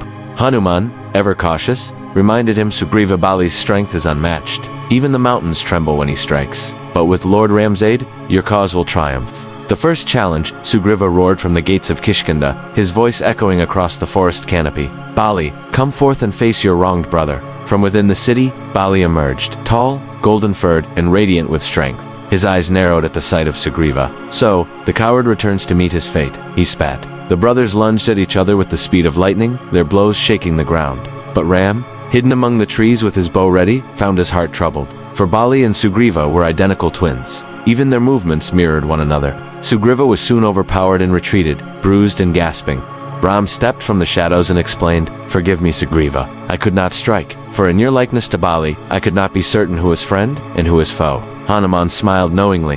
Then let Sugriva wear this garland so that the eye of Dharma may know where justice must fall. The second challenge, garlanded with a fresh mala of wild flowers, Sugriva again roared at Kishkinda's gates. Bali, angered by the insult, rushed forward without hesitation. The duel erupted. Trees splintered, earth cracked, and the air filled with the sound of roars and fists. From the cover of the sal trees, Ram drew his bow, the kodanda, and whispered a prayer to Vishnu within himself. The arrow, blazing with divine force, flew unseen and struck Bali deep in the chest. The Golden King staggered, his strength draining like water from a shattered vessel. His eyes searched the forest and found Ram stepping forward. Bali's accusation, Ragundan. Bali gasped. You are famed for righteousness. Why strike me from hiding? Why aid my brother instead of seeking my help? I too could have searched for your wife. What sin have I committed against you? Ram's reply. Ram's voice was steady, his eyes filled with both compassion and unshakable resolve. Bali, you have sinned against Dharma. You took your brother's wife Ruma for yourself, an act condemned in the law of kings and of the soul. You exiled Sugriva without fair judgment, ruling by fear, not justice. I am a prince, bound to uphold righteousness wherever it falters. Just as a hunter may strike a beast that preys upon the innocent, I have struck you. Not as an enemy in war, but as a king correcting a crime. You could not aid me in finding Sita, for Dharma itself demands I first free Kishkinda from your tyranny. Only a just ally can walk beside me in this quest. Bali's breath grew faint, but a strange peace softened his gaze. Perhaps in another time we might have been friends. Care for Sugriva, and may your path to Lanka be swift. With those words, Bali's soul left his body. Aftermath, Sugriva stood silently, torn between relief and grief. He took the crown of Kishkinda, but his first act as king was to bow before Ram. I owe you my life and my kingdom. Now I will send my Venaras to every shore and mountain until Sita is found. The drums of Kishkinda beat once more, but this time, they sounded for a war beyond their forests. The march toward Lanka. The sun was high above Kishkunda when a group of Vanaras approached Ram and Lakshman. In their hands lay a bundle of shimmering ornaments, bangles, anklets, and a delicate necklace that glinted in the daylight. "Lord Ram," said Angada, bowing low, "we found these scattered in the forest, in the path where a great winged creature flew carrying a woman." She cried out, and these fell from her grasp. Ram's hands trembled as he reached for the jewels. His fingers traced each curve and gem, and a tear slid down his cheek. These belong to Sita," he whispered. "I remember fastening this anklet upon her foot. My beloved." Lakshman, too, lowered his gaze in grief. Hanuman stepped forward, his voice steady. "My lord, I will go to her. No forest, no mountain, no ocean will bar my way." Ram removed the golden ring from his finger, engraved with his royal seal, and pressed it into Hanuman's palm. "Show her this. Tell her that her Ram lives, that he will come for her. This ring will be the bond between us until I can hold her hand again." Hanuman bowed deeply, placing the ring against his forehead, and as he prepared for the greatest leap of his life, the elders gathered to bless him. The story of Hanuman's childhood long before this day, before the Vanara armies and the war drums, there was a forest bathed in the glow of dawn. In that forest lived Inja, a celestial nymph who had been cursed to take the form of a Vanara until she bore the child of the wind god, Vayu. Through the blessing of Lord Shiva, who sent a spark of his divine essence, Hanuman was born. From birth, he was no ordinary child. His fur shone like molten gold, his eyes sparkled with mischief, and his spirit brimmed with boundless energy. The day he tried to eat the sun, one radiant morning, the infant Hanuman awoke hungry. His gaze fell upon the horizon, where the golden disk of the rising sun blazed. "Ah, such a ripe, glowing fruit," he thought. With a laugh he leaped into the sky, his tiny limbs cutting through the clouds. The wind god Vayu carried him higher and higher until he nearly reached the burning surface of the sun. But the gods of heavens panicked, fearing the child would swallow the very source of life. Indra, king of the gods, hurled his thunderbolt. It struck the young Hanuman on the jaw, and he fell to earth, unconscious. Furious, Vayu withdrew all air from the world, and the creatures began to suffocate. The devos, realizing their mistake, descended to bless the child. Brahma gave him invincibility from weapons. Agni, the fire god, promised that flames would never harm him. Varuna, the water god, made him immune to drowning. Vayu gave him unmatched speed and the ability to fly. Thus healed and blessed, Hanuman grew into a mischievous youth. The curse that made him forget his powers, with such powers came mischief. Hanuman would disturb sages in meditation, pull at their beards, and scatter their sacred offerings, all in playful innocence. Finally, a group of rishis, though amused, decided to teach him humility. "You will forget your powers, little one," they said, "until the day someone reminds you of them, and you use them in service of a great cause." From that day, Hanuman lived unaware of his immense strength. He became the most devoted servant of Lord Ram without even realizing the full extent of what he could do. Back to the present. The sea-crossing moment now. Standing on the southern shore, the Vanara army faced the mighty ocean. None could leap across. Sugriva looked to Hanuman and said, "Only you can do this, my friend." Hanuman shook his head. I am but your humble servant. What power do I have to cross such a sea?" Then Jambavan, the wise bear king, stepped forward. "Hanuman, do you not know who you are? You are the son of the wind god, blessed by all the devas. No fire can burn you, no water can drown you. You can fly higher than the mountains. Remember your childhood. Remember the day you tried to eat the sun." Like a spark catching dry grass, the truth ignited within Hanuman. His chest swelled, his eyes blazed, and his form began to grow, larger, taller, until he stood like a golden mountain against the horizon. "Jai Shri Ram," he roared, and the very earth trembled. With one mighty leap, he soared into the sky, his figure vanishing into the clouds, carrying with him Ram's ring, his love for his lord, and the unshakable vow to find Sita. The roar of the waves filled the air as Hanuman, now colossal in form, stood ready on the southern shore. "Jai Shri Ram," he cried, and the wind itself seemed to bow to him. With a single leap, he soared into the blue sky, his shadow racing across the sea below. The trials across the ocean, the gods wished to test his courage. First came Sarasa, who rose from the waters, her mouth wide as a cave. "No one may pass without entering my mouth," she declared. Hanuman smiled politely. "Mother, I am on my lord's errand. Please let me go." But she insisted. So Hanuman grew enormous, larger than mountains, and Sarasa grew larger still. Then, in a flash, Hanuman shrank to the size of a bee, darted into her mouth, and out again. "You have fulfilled the condition, child. Go with my blessing," she said, vanishing. Further on, a demoness named Simika leaped from the waves. She had the power to seize prey by its shadow. Hanuman felt his speed falter, his shadow held beneath the waves. With a roar, he descended and struck her down, clearing the path to Lanka, meeting Vibheeshan, the noble, in the enemy's land. At last, the golden towers of Lanka rose before him. Hanuman shrank to the size of a cat and slipped inside the city. It was then he heard the gentle voice of a man chanting the holy name of Lord Vishnu. Hanuman landed softly and saw Vibheeshan, the righteous brother of Raaban, seated in prayer. "Who are you, stranger?" Vibheeshan asked. "I am Hanuman, servant of Sri Ram," he replied. Vibheeshan's eyes lit up. "Then you are my brother in devotion. May your mission succeed. Ashok Vatika lies to the north. There you will find the noble Sita observing." Sita in Ashok Vatika, Hanuman climbed a tall tree inside the lush garden. Below, under a spreading Shimshupa tree, sat Sita, pale, weary, yet glowing with unshakable dignity. For 2 days, Hanuman watched quietly.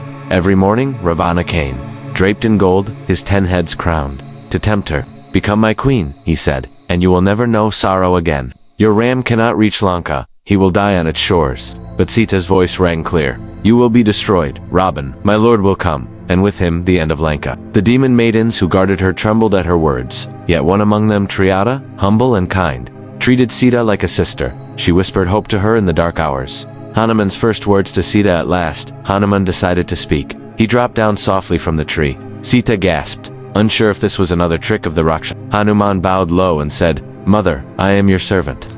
Ram has sent me to find you." She still looked fearful, until he revealed Ram's ring.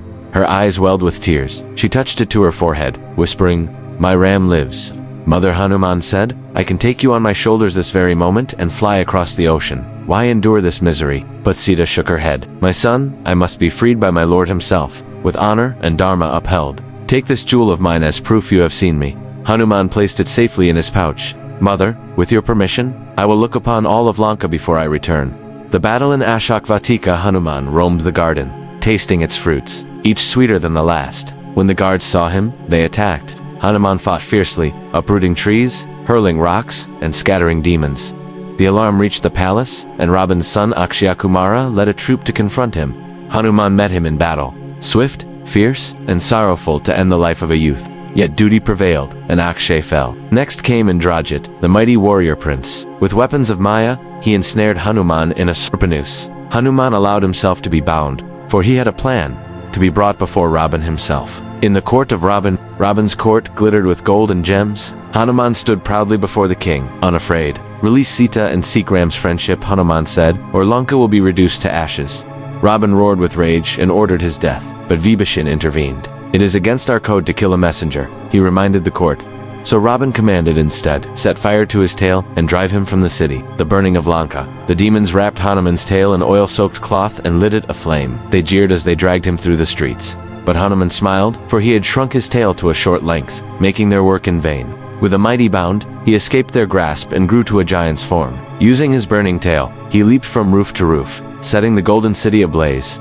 Flames rose to the heavens. The air was thick with smoke. When the fire had done its work, Hanuman dipped his tail into the sea to cool it. Standing upon a tower, he offered a silent prayer for the innocents caught in the blaze. Returned to Ram. Hanuman leaped back across the ocean, carrying Sita's jewel. When he placed it in Ram's hand, he bowed deeply. "I have seen her, my lord. She waits for you, her faith unbroken."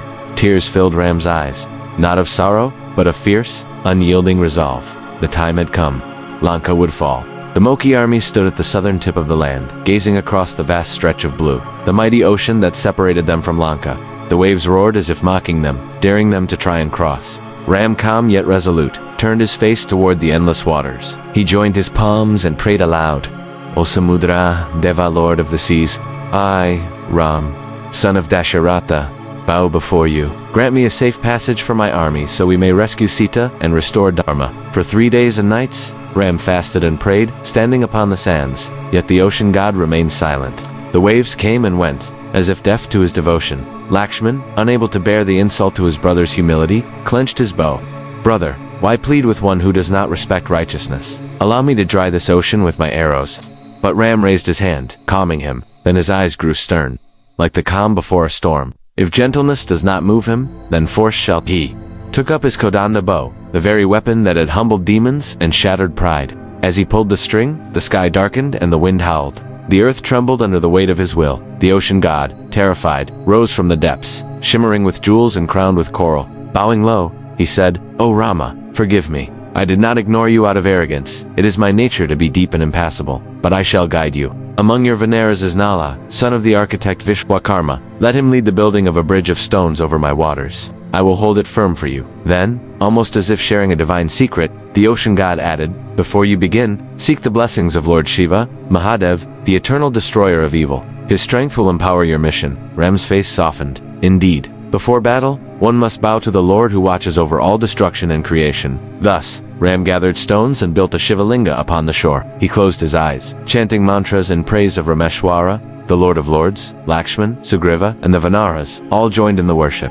From the silence of the winds came a deep, infinite presence. Lord Shiva himself, smiling. Raghava, Shiva said, your devotion humbles even me. You shall be victorious. Your name shall be forever tied to this linga, and this place shall be known as Rameshwaram. Those who worship here shall find liberation. Ram bowed. Mahadev, I am honored beyond words. Blessed by Shiva and guided by the ocean god, the work began. Under Nala's direction, the Vanaras hurled massive boulders and mountain peaks into the sea. Yet an even greater miracle occurred. Each stone bore the name of Ram, and instead of sinking, it floated upon the waves. Day after day, the bridge grew, a silver path over the blue ocean, stretching toward Lanka like the hand of destiny itself. The Vanaras sang, as they worked, their voices carrying across the waters. Jai Shri Ram, victory to the Lord of Ayodhya. At last, after days of tireless labor, the Ram Setu stood complete, a bridge not just of stone, but of faith, courage, and divine blessing. With the sun setting over the ocean, Ram stood at the edge, his army behind him, Lanka before him. The time for battle had come. The roar of the ocean had changed. Where once it had rolled freely, toward Lanka, it now carried the sound of marching feet and clashing tools. Ram Setu was complete, and the Moki army was preparing to cross. In the golden palace of Lanka, Raaban sat upon his throne, his 10 heads shadowed in torchlight. His queen Mandodari approached, her eyes heavy with worry. My lord, she began softly, I have heard that Ram, the prince of Ayodhya, is no ordinary man. He is said to be an avatar of Lord Vishnu himself. Return Sita to him. You are mighty, you can conquer the 3 worlds, but you cannot win against Dharma. Ram is known for his kindness. He will forgive you. For a moment, Raaban's eyes softened, but pride quickly surged back. Enough, Mandodari. Do you think I fear him? If he is indeed Vishnu, then let him come. I will show him the might of Raaban, king of Lanka. Elsewhere in the court, Vibheeshan, Raaban's younger brother, stepped forward. His voice was calm yet firm. Brother Mandodari speaks the truth. You have done wrong by abducting Sita. Return her with honor, and avoid the destruction that is surely coming. The court fell silent. Some demons shifted uncomfortably, sensing the growing tension.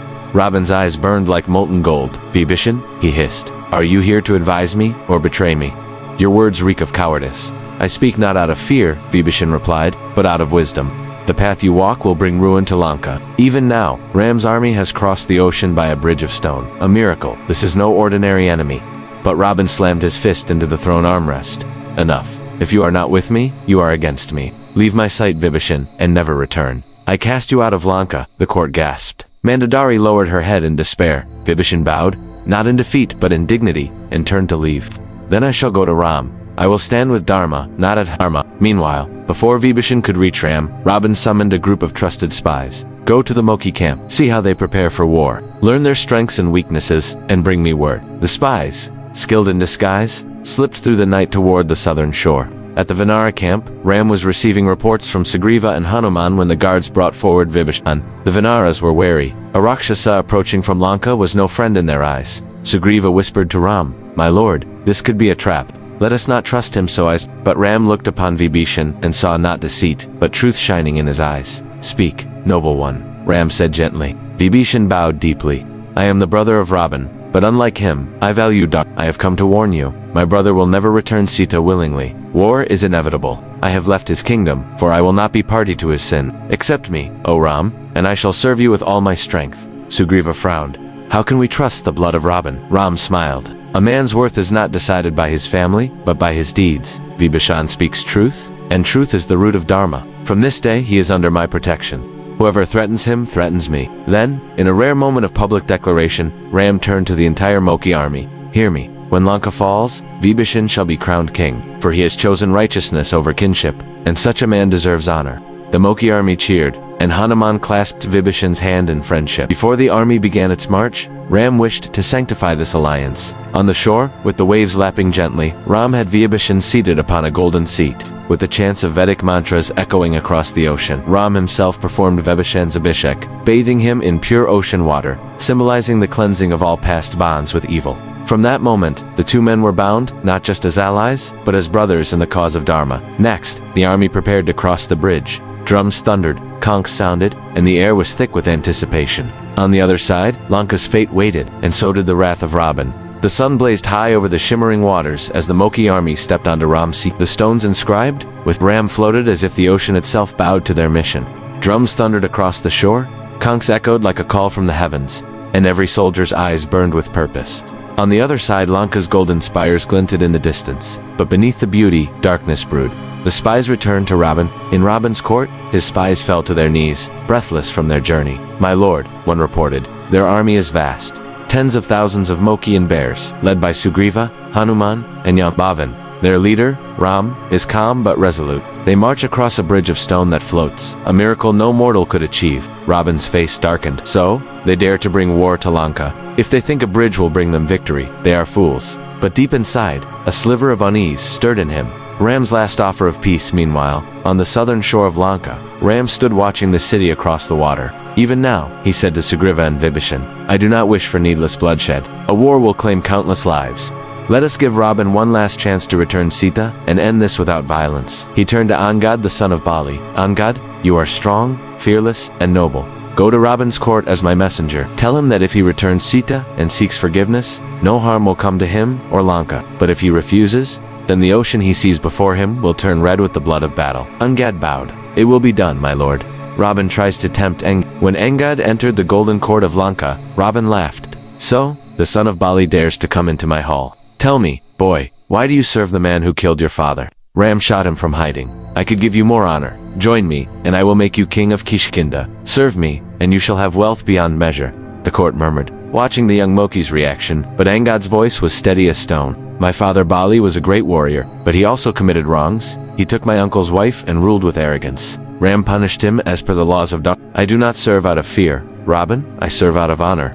Ram keeps his word, protects his friends, and fights only for righteousness. "I will never betray him." The defiant messenger, Raaban's smile faded. "Then speak your master's message." Angad stepped forward so that the entire court could hear. "Ram, Prince of Ayodhya, offers you peace. Return Sita with respect, and no harm will come to you. Refuse, and the destruction of Lanka will be swift and certain." The Rakshasas roared with laughter, mocking the messenger.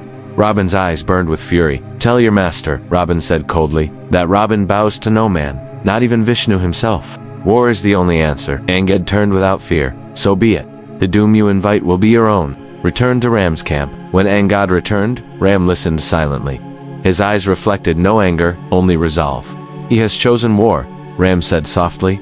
"Then let Dharma be upheld on the battlefield." The army prepared, sharpening weapons, strengthening defenses, and offering prayers to the gods. Across the sea, the drums of Lanka began to beat. The last chance for peace had passed. The storm was about to break. The mighty Moki army, roaring with courage, stood before the golden gates of Lanka. The air was tense, the sky painted crimson with the dust of 1,000 marching feet. On the other side, the clang of weapons and the thunder of war drums echoed from the city walls. Inside his royal court, Raaban sat on his throne of gold, his eyes burning with pride and fury. His spies had already returned with news. Ram and the Moki army have built a bridge across the ocean. They are camped outside our gates, ready for war. Raaban slammed his fist on the armrest. "Raaban, so, the son of Dasharath dares to challenge me in my own land. Ha, he shall taste the power of Lanka's warriors.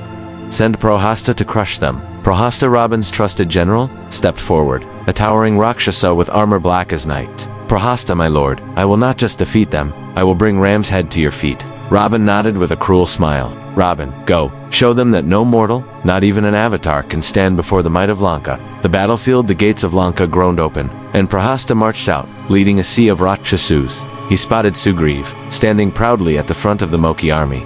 Prahasta raised his weapon and shouted across the field. "Prahasta, who dares to bring an army of beasts to my king's doorstep? Go back, hairy creatures, before you are slaughtered." Sugriv grinned. "Sugriv, and who are you, big-mouthed? You talk like you own the earth, but today you'll be buried in it." The Moki army roared with laughter and beat their chests, taunting the Rakshasas. Ram, standing behind, spoke calmly to Sugriv. "Ram, Sugriv, remember, courage is our weapon, but discipline is our shield.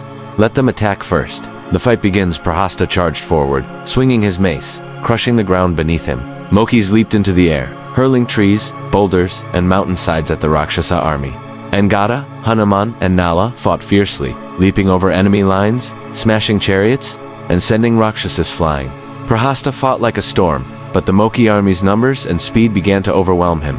Seeing an opening, Nila struck his chariot, shattering it to pieces. Sugriv pounced with a roar and struck Prahasta's chest with a crushing blow.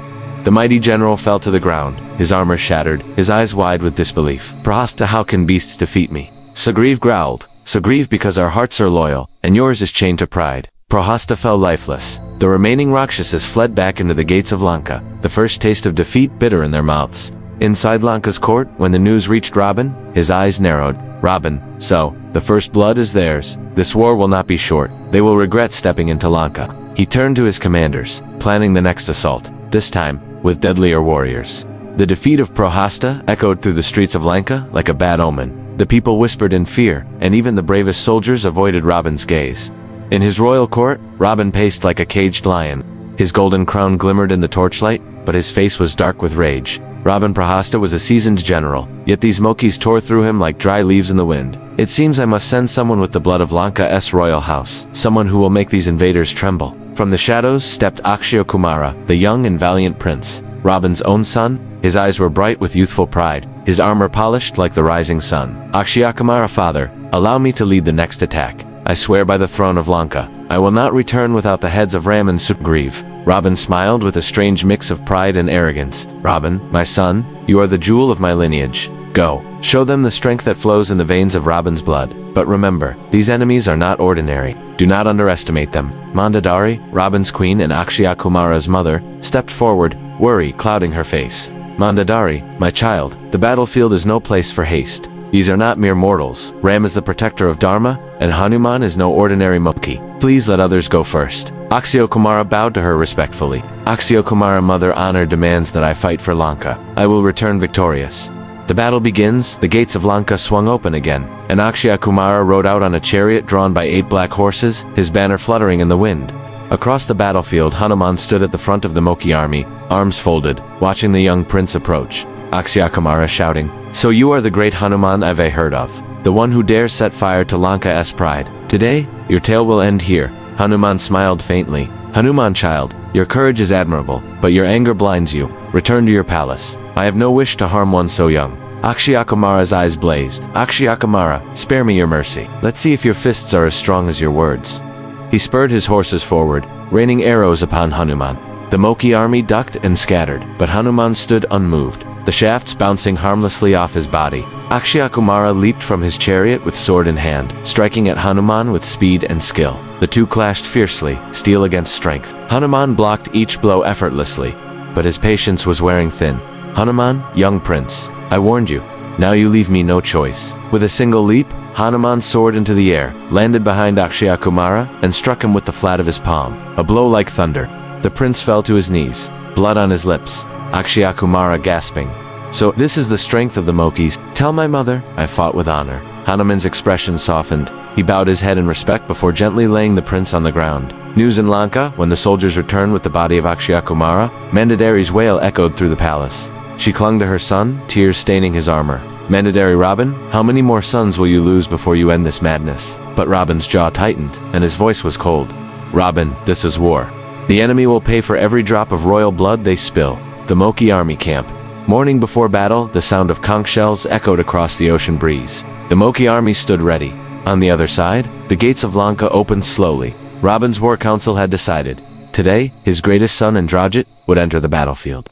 Raaban, seated upon his black war chariot, called for his son, Raaban, my warrior son. Today you shall remind the world why you are called Indrajit. Go and crush the morale of Ram's army. Indrajit bowed, but his eyes burned with pride. Father, before the sun sets, I will bring you the heads of Ram and his brother. Battlefield. The two armies face each other. Ram looked at Vibheeshan. Who is this warrior approaching? His chariot shines like the sun. Vibheeshan stepped forward, voice heavy with both pride and sadness. Vibheeshan, my lord, that is my nephew, the mighty son of Raaban. Born as Meghanad, he earned the name Indrajit after defeating the king of the heavens, Indra himself. Long ago, when Indra came to challenge Lanka, Meghanad fought with unmatched valor, capturing him alive. The gods were forced to release Indra in exchange for a boon. Thus he is called Indrajit, the conqueror of Indra. But beware, my lord, he is a master of mystical warfare, and no ordinary mortal can face him. Indrajit arrives. The first clash, Indrajit's voice thundered across the battlefield. Indrajit. Ram, you may have defeated my father's generals, but you will not stand against me. Your army will crumble like dust. Lakshman stepped forward, his bow ready. Lakshman, enough talk. If you seek battle, then face me. Indrajit smirked. So, the younger brother thinks he can match me. Very well, prepare yourself for the storm. The battle began. Arrows like lightning streaked across the sky, striking shields, cutting through the air with a roar. Indrajit's mastery of illusion created countless copies of himself, confusing the Moki army. Lakshman fought bravely, but Indrajit's celestial weapons struck with deadly precision. Finally, Indrajit unleashed the Shakti Astra, a divine spear given by Lord Shakti herself. It struck Lakshman in the chest, piercing deep. Lakshman fell, unconscious, his breath faint. The camp in chaos. The Moki army rushed to protect him. Ram knelt beside his brother, holding him in his arms, eyes filled with pain. Ram, Lakshman, hold on, you cannot leave me like this. Vibhishan's face turned pale. Vibhishan, my lord. Only one herbs can save him. The Sanjavani found on the Dranagiri mountain in the Himalayas. Ram looked at Hanuman. Ram, Hanuman, you are the only one swift enough to reach it before dawn. Bring me the Sanjavani at any cost. Hanuman bowed deeply. By your command, my lord, I will return with the herb, or not return at all. Inside Lanka Raaban's throne room, when word reached Raaban that Lakshman had fallen, he laughed. Raaban, at last, their morale will break. Today is the beginning of their end. Mandodari, Raaban's wife, stepped forward with folded hands. Mandodari, my lord, return Sita to Ram. End this war while there is still time. Ram is no ordinary man. He is Lord Vishnu himself in mortal form. No kingdom is worth this destruction. Raaban's eyes blazed. Raaban, enough. I will not bow to any man, god or not. Tomorrow, I will watch Ram's heart break as I crush what remains of his army. Ashok Vatika. Sita hears the news, and the Ashok Vatika Sita sat beneath the Shimshupa tree. Her demoness companion, Triada, approached with tears in her eyes. Trijata. Mother, I have heard from the soldiers. Lakshman has fallen in battle. Sita's heart tightened, tears streaming down her face. Sita, oh my noble Lakshman, so loyal to his brother. How much more suffering will this war bring? Triada tried to comfort her. Do not lose hope, mother. Ram will find a way. Hanuman's departure a vow. In the night under the moonlight, Hanuman prepared to leap across the sea towards the north. Hanuman, I will not fail. Even if the mountain resists me, I will tear it from the earth itself. With a mighty roar, Hanuman leaped into the night sky, beginning the legendary Sanjavani journey that would decide the fate of the war. Raaban's plan to stop Hanuman in his court. Raaban listened to his spies. Spy, my lord, the Moki Hanuman has gone to fetch the Sanjavani herb from the Himalayas. Raaban's eyes gleamed with cunning. Raaban, if that herb reaches Ram's camp, the tide of war will turn against me. Indrajit, send Kalanemi to delay him, and tell him to use any deceit necessary. Kalanemi's deception. Kalanemi disguised himself as a sage and sat in a small ashram by a crystal-clear pond, chanting mantras. When Hanuman flew past, the demon called out in a soft, inviting tone, Kalanemi, O mighty Moki, your journey is long, and your task great. Rest here, bathe, and refresh yourself. Strength will serve you better than haste. Hanuman, respectful of sages, paused, but as he approached the water, a crocodile leaped from beneath. Hanuman struck it down, and in that instant, it transformed into a celestial nymph. Nimif, O Hanuman, beware, this is no sage, but the demon Kalanemi sent by Raaban to delay you. Hanuman turned, eyes blazing. Hanuman, Raaban will send 100 such deceivers, but none will stand between me and my duty. With one blow, Hanuman ended Kalanemi's trickery and resumed his flight. The Dranagiri mountain. Hanuman soon reached the towering Dranagiri peak, glowing under the moonlight with countless medicinal herbs. But which one was the Sanjivani? Hanuman thinking. If I search too long, Lakshman will be lost. Better to take the whole mountain. With a roar, Hanuman placed his hands beneath the mountain, lifted it from its roots, and flew back across the sky, carrying an entire peak toward Lanka. Raaban taunts Sita while Hanuman was away. Raaban entered Ashok Vatika, his golden crown gleaming, his steps heavy with arrogance. Sita sat beneath a tree, chanting Ram's name with closed eyes. Raaban, Sita, your Ram's greatest warrior lies defeated. Soon, his army will fall. Marry me, and you will be the queen of Lanka. Sita calm but firm. Raaban, you speak as if you hold the future. But I tell you, my lord Ram will come, and when he does, Lanka will burn. Raaban's jaw tightened. He turned and left without another word, her unshaken resolve stinging more than any weapon. Hanuman's return. The Moki army erupted in cheers as Hanuman descended, the mountain still in his grasp. Vibheeshan respectfully guided Sushina, the great physician, to pluck the Sanjivani leaves. Sushina prepared the herb and placed it beneath Lakshman's nose. In moments, color returned to the prince's face, and he opened his eyes. Lakshman, brother, the battle awaits us still. Ram, yes, and we shall see it to the end, until Dharma stands victorious. Hanuman bowed at Ram's feet. The army roared, their spirit rekindled. The morning sun rose over Lanka, but the tension in the air was heavier than the humid mist. The Moki army stood ready, and so did Vibheeshan. ever beside Ram, hands folded in reverence.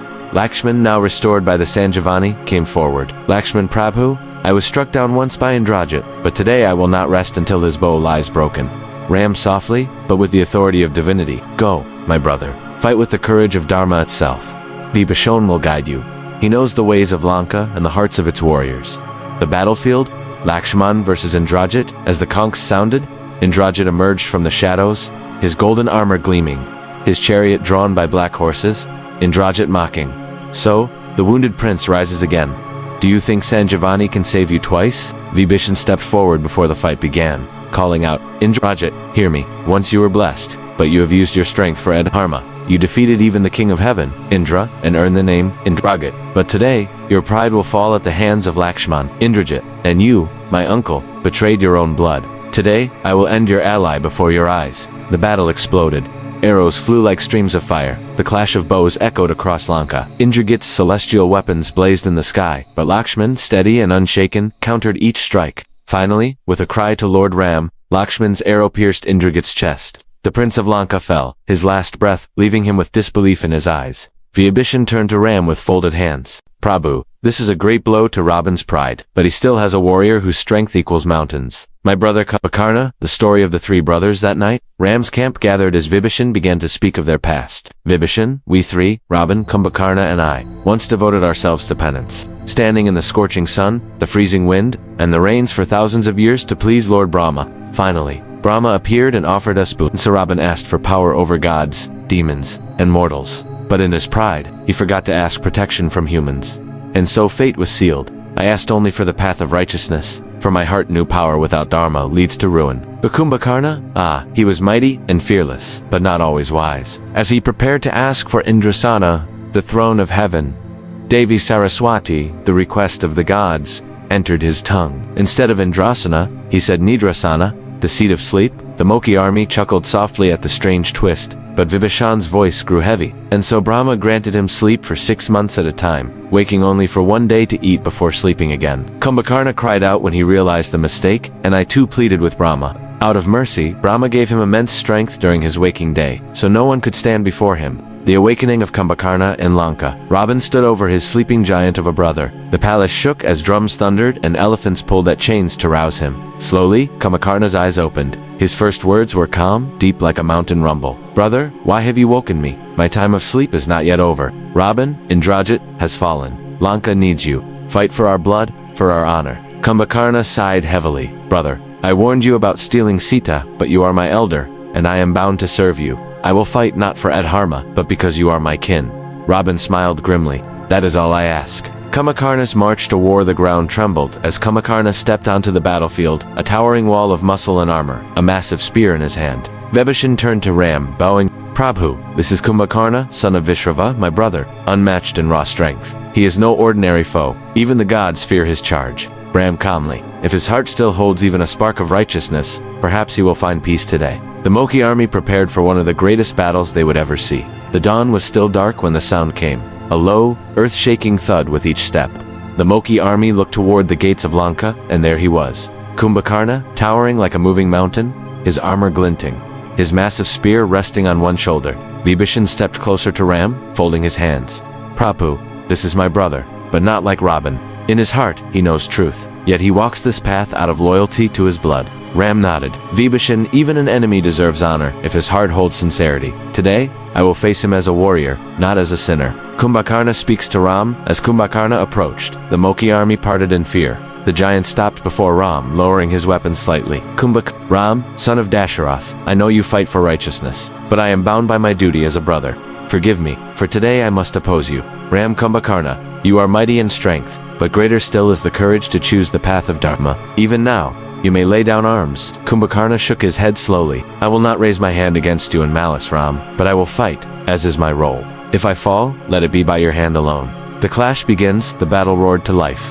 The Moki army, led by Hanuman, Sugriv, and Angad, swarmed forward, leaping onto the giant's arms and legs. Kumbhakarna moved like a storm, sweeping dozens aside with a single swing of his spear. Tossing warriors into the air with the back of his hand, Hanuman launched himself onto Kumbhakarna's shoulder, striking his helm.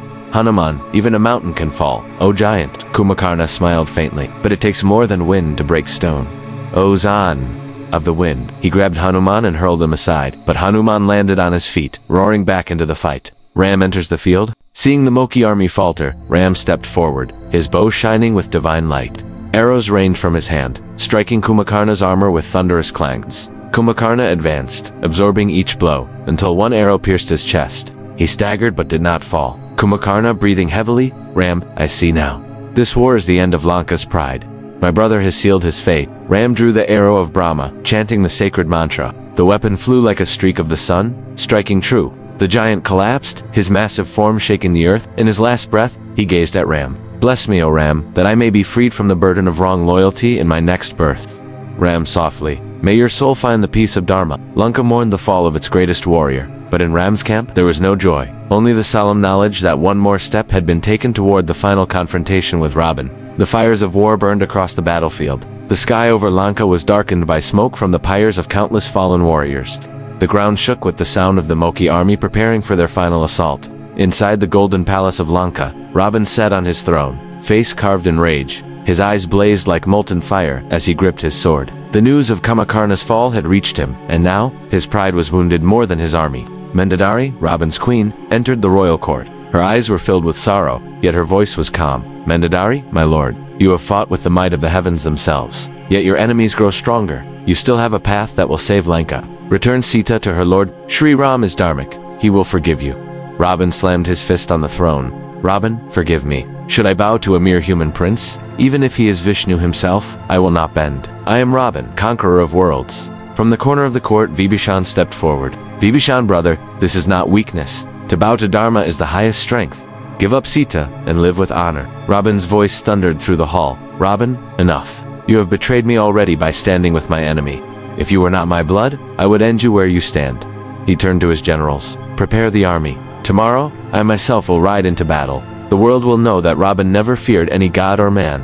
At the Moki army camp, the night before the final battle, the sea breeze carried the salt and scent of war. Sri Ram, standing on the shore, gazed at the burning horizon. Beside him stood Vibheeshan, waiting quietly. Ram spoke, his voice calm but firm. Ram, Vibheeshan, even now, I do not wish the destruction of Lanka. Go to your brother one last time. Tell him, if he returns Sita, I will forget all that is past. No harm will come to him or his kingdom. Vibheeshan bowed. Vibheeshan, as you command, my lord. Vibheeshan in the court of Lanka. Vibheeshan entered Raaban's court under heavy guard. The air was tense. The generals scowled at him like wolves. Vibheeshan, brother, hear me one last time. I come not for myself, but for you, for Lanka.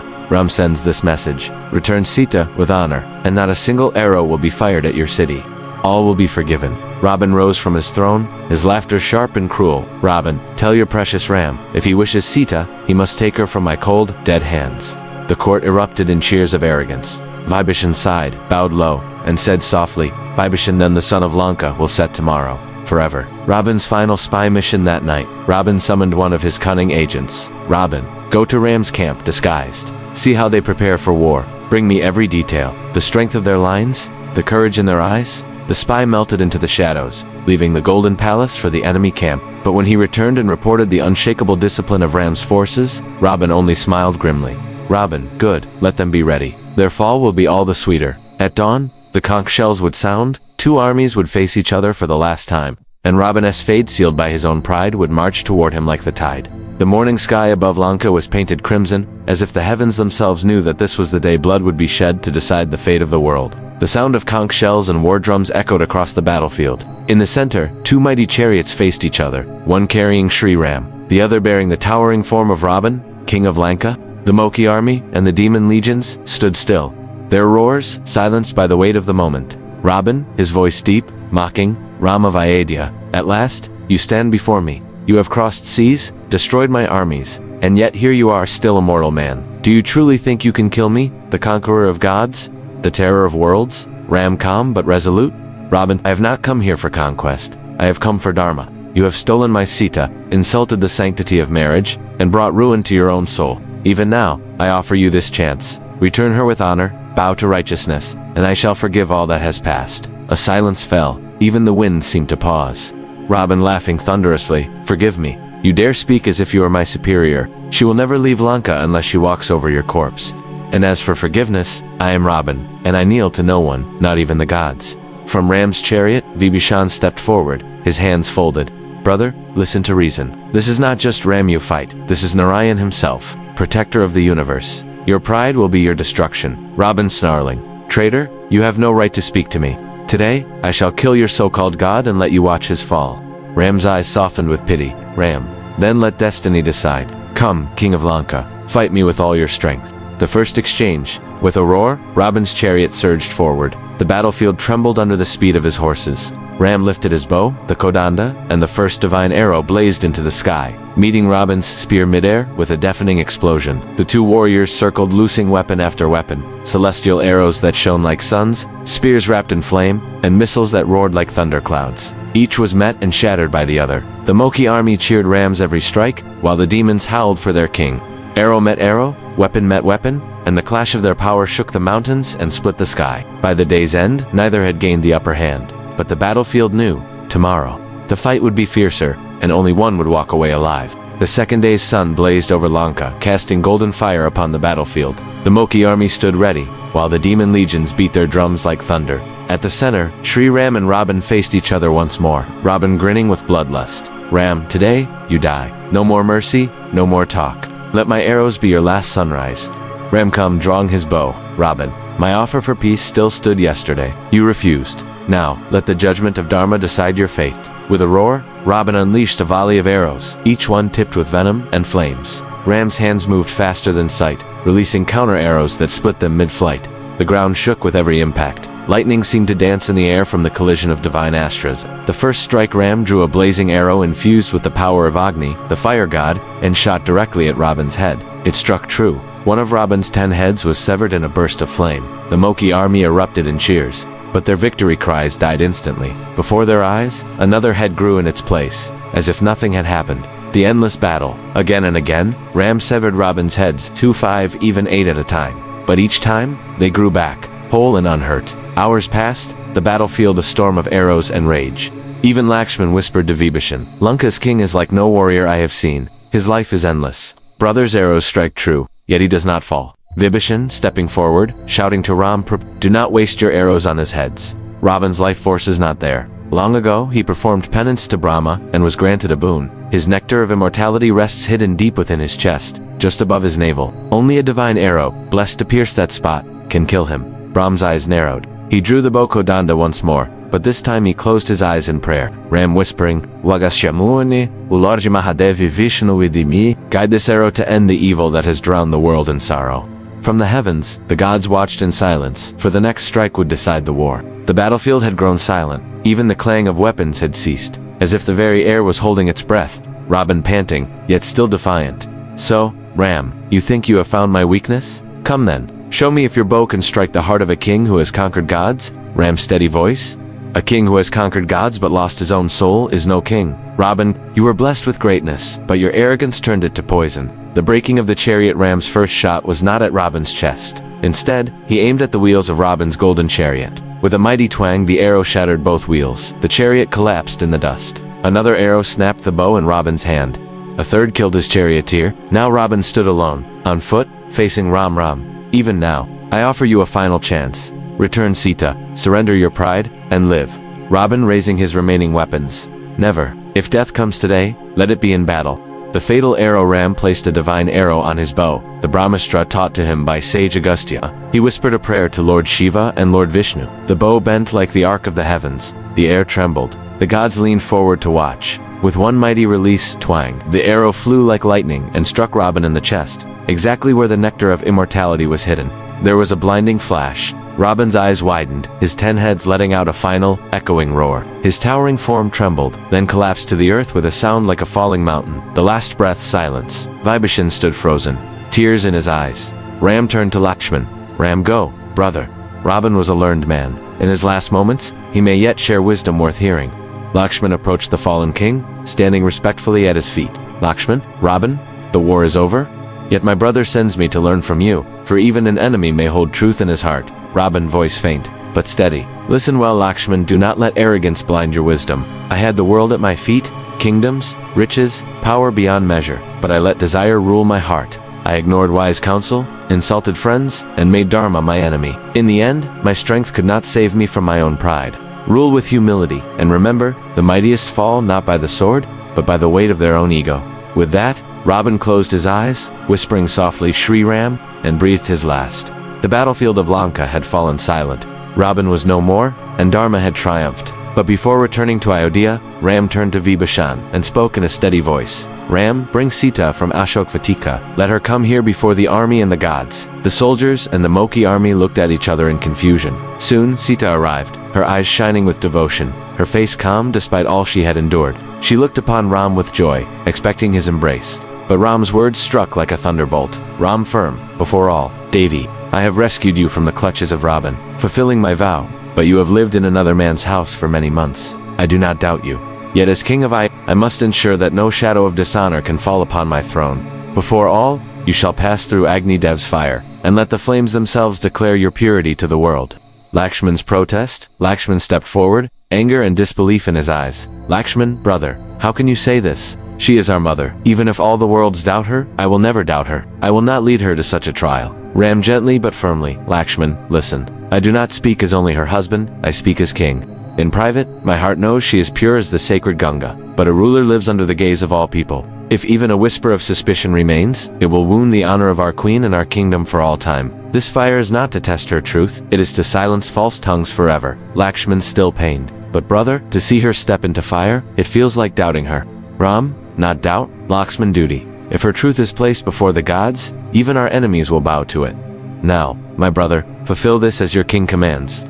Sita's courage. Sita stepped forward, her voice steady. My lord, I understand. If I have been pure in thought, word, and deed, may Agni Dev protect me. If not, let the flames consume me here and now. Lakshman, with heavy heart, prepared the sacred fire. The flames rose high, but Sita walked into them without fear, her gaze fixed on Ram. The army gasped. But then, the fire turned golden. The witness of Agni, from the heart of the flames emerged, Agni Dev, radiant as the midday sun, carrying Sita unharmed in his arms. Agni Dev to Ram.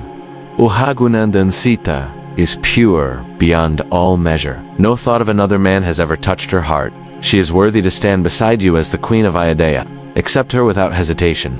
Ram bowed to Agni Dev, then turned to Sita. Ram, Devi, forgive me for the harsh words. They were for the sake of Dharma, not for my heart. Welcome back, my queen. The Moki army roared in joy, the heavens showered flowers, and Lanka's skies rang with the sound of conch shells. The war was over. Raaban lay fallen, and Dharma had been restored. Vibheeshan had been crowned the new king of Lanka with sacred waters from the ocean, under the blessings of Ram. Now, the time had come to return home. Farewell to Vibheeshan. Vibheeshan stood before Ram, his eyes moist. Vibheeshan, O Prabhu, Lanka is yours. I am merely your servant, placed on this throne. How can I rule without you here? Ram smiling, O Vibheeshan, you are the rightful ruler of Lanka. Rule with justice, compassion, and truth. Let the people see the difference between the tyranny of Raaban and the grace of Dharma. That will be the greatest service to me. Hanuman stepped forward, bowing deeply. Hanuman Prabhu, allow me to stay with Vibheeshan a few days, to ensure Lanka is set firmly on the path of righteousness. Ram nodded in approval. Blessings from the gods as the Moki army prepared for the journey. The skies filled with divine beings. Indra blessed Ram, Sita, and Lakshman with celestial garlands. Varuna, the ocean god, promised safe winds for their journey. Agni Dev, still glowing from the trial of Sita, bowed and offered blessings for a long and unbroken reign. The gods' voices echoed in the sky. Raghundan Ram has fulfilled his vow. May his name live forever in all three worlds. The Pushpak Vaiman Vibheeshan brought forth a wonder of the three worlds. The Pushpak Vaiman, a celestial flying chariot that could carry all of Ram's companions back to Ayodhya. It was made of shining gold, adorned with jewels that sparkled like stars, and could expand or shrink at will to fit any number of passengers. Vibheeshan, Prabhu, this was once in the hands of Raaban, but now it will take you home. May it carry only those who walk in Dharma. Boarding the V, Ram, Sita, Lakshman, Hanuman, and the Moki army climbed aboard. The chariot shone brighter than the sun, its golden wings spreading wide. Before the departure, Ram looked once more at Lanka, and then at Vibheeshan. Ram, rule well, my friend. We shall meet again when destiny calls. Vibheeshan folded his hands, tears streaming down his face, as the Pushpak Viman rose into the sky. The flight home, the chariot soared over the ocean, the wind carrying the fragrance of victory. Below, the waters glistened where the Ram Setu still stood, a bridge of stones bearing the name of Ram. Sita gazed at Ram, her eyes filled with quiet joy. Lakshman sat close, ever watchful. Hanuman looked ahead, ready for any service his lord might require. The Moki army chanted the name of Ram as the Pushpak Viman flew toward Ayodhya, toward home, toward a new chapter. The Pushpak Vaiman flew over forests, rivers, and mountains until the familiar lands of Kosala appeared on the horizon. Bharat's vow in Ayodhya. Bharat had been living like a hermit in Nandagram for 14 years, wearing matted hair and simple robes, ruling in Ram's name but never sitting on the throne. That morning, he was at the riverbank, offering prayers. When the sound of the Pushpak Vaiman echoed in the sky, Hanuman leaped down ahead of the chariot to deliver the news. Hanuman, Prince Bharat, your elder brother, your king Sri Ram, has returned. Bharat's eyes filled with tears. He bowed to the ground. Bharat, at last. The sun has risen after a long night. The reunion, the Pushpak Vaiman landed outside Bharat ran forward, falling at Ram's feet. Bharat, O elder brother, forgive me if I have failed in service. Here is your kingdom, kept as your trust. Ram lifted Bharat and embraced him. O Bharat, you have guarded Ayodhya more purely than I could have ruled it. You are the very image of Dharma. Sita blessed Bharat with tears of joy, and Lakshman clasped his brother's hands. The city's celebration, Ayodhya was decorated with garlands of flowers, flags, and golden cloth. The streets overflowed with people singing Jai Shri Ram. Musicians played drums and conch shells. The Moki army marched through the streets, honored as heroes. The coronation in the royal court, the great sages, Vashishta, Vishwamitra, and others, assembled. Ram was seated on a throne of gold, and Sita beside him. Vashishta Muni. On this auspicious day, the throne of Ikshvaku once again belongs to its rightful king. With sacred chants, water from holy rivers Ganga, Yamuna, Saraswati, Godavari, and more was poured over Ram's head. The same was done for Sita. The crown of the Ikshvaku dynasty was placed upon Ram's head, a kingdom of Dharma. After the coronation, Ram addressed the people. Ram, my dear subjects, I am not your ruler, I am your servant. I will protect you as a father protects his children. There will be no sorrow in Ayodhya, no hunger, no injustice. All will walk in Dharma. The people cheered, their voices echoing like thunder. The age of Ram Raja under Ram's reign, peace and prosperity covered the land. Rains came on time, crops flourished, and no one feared theft or injustice. Truth was spoken by all, and love bound the people together. And thus began the golden era of Ram Raja, where virtue reigned supreme. The golden light of Ram Rajya spread across the kingdom. Every home was filled with joy, every heart at peace. The battles were over. The bridges burned by ego and greed had been rebuilt with love and Dharma. Dear listeners, thus ends the great war of Lanka, and the return of Sri Ram to Ayodhya, from the rise of Raaban's pride to his fall, from the building of the mighty bridge to the fire of devotion in Hanuman's heart, from the trials of Sita Mata to the coronation of the true king. This has been the journey of the Ramayana, a kingdom at peace under Ram's rule. No child was orphaned, no widow wept alone, no crime stained the land, and the very seasons seemed to sing in harmony. The people said, we live in the time of Ram, the age of truth. But every story has another chapter. Beyond the joy of the coronation, a different destiny awaited. For even in Ram Rajya, fate had more trials. The birth of two young princes, Love and Kush, the return of Sita Mata to the forest, a bow, a song, and the reunion that would test even the bonds of a mother and her sons. If you have loved this telling of the Ramayana, then stay with us.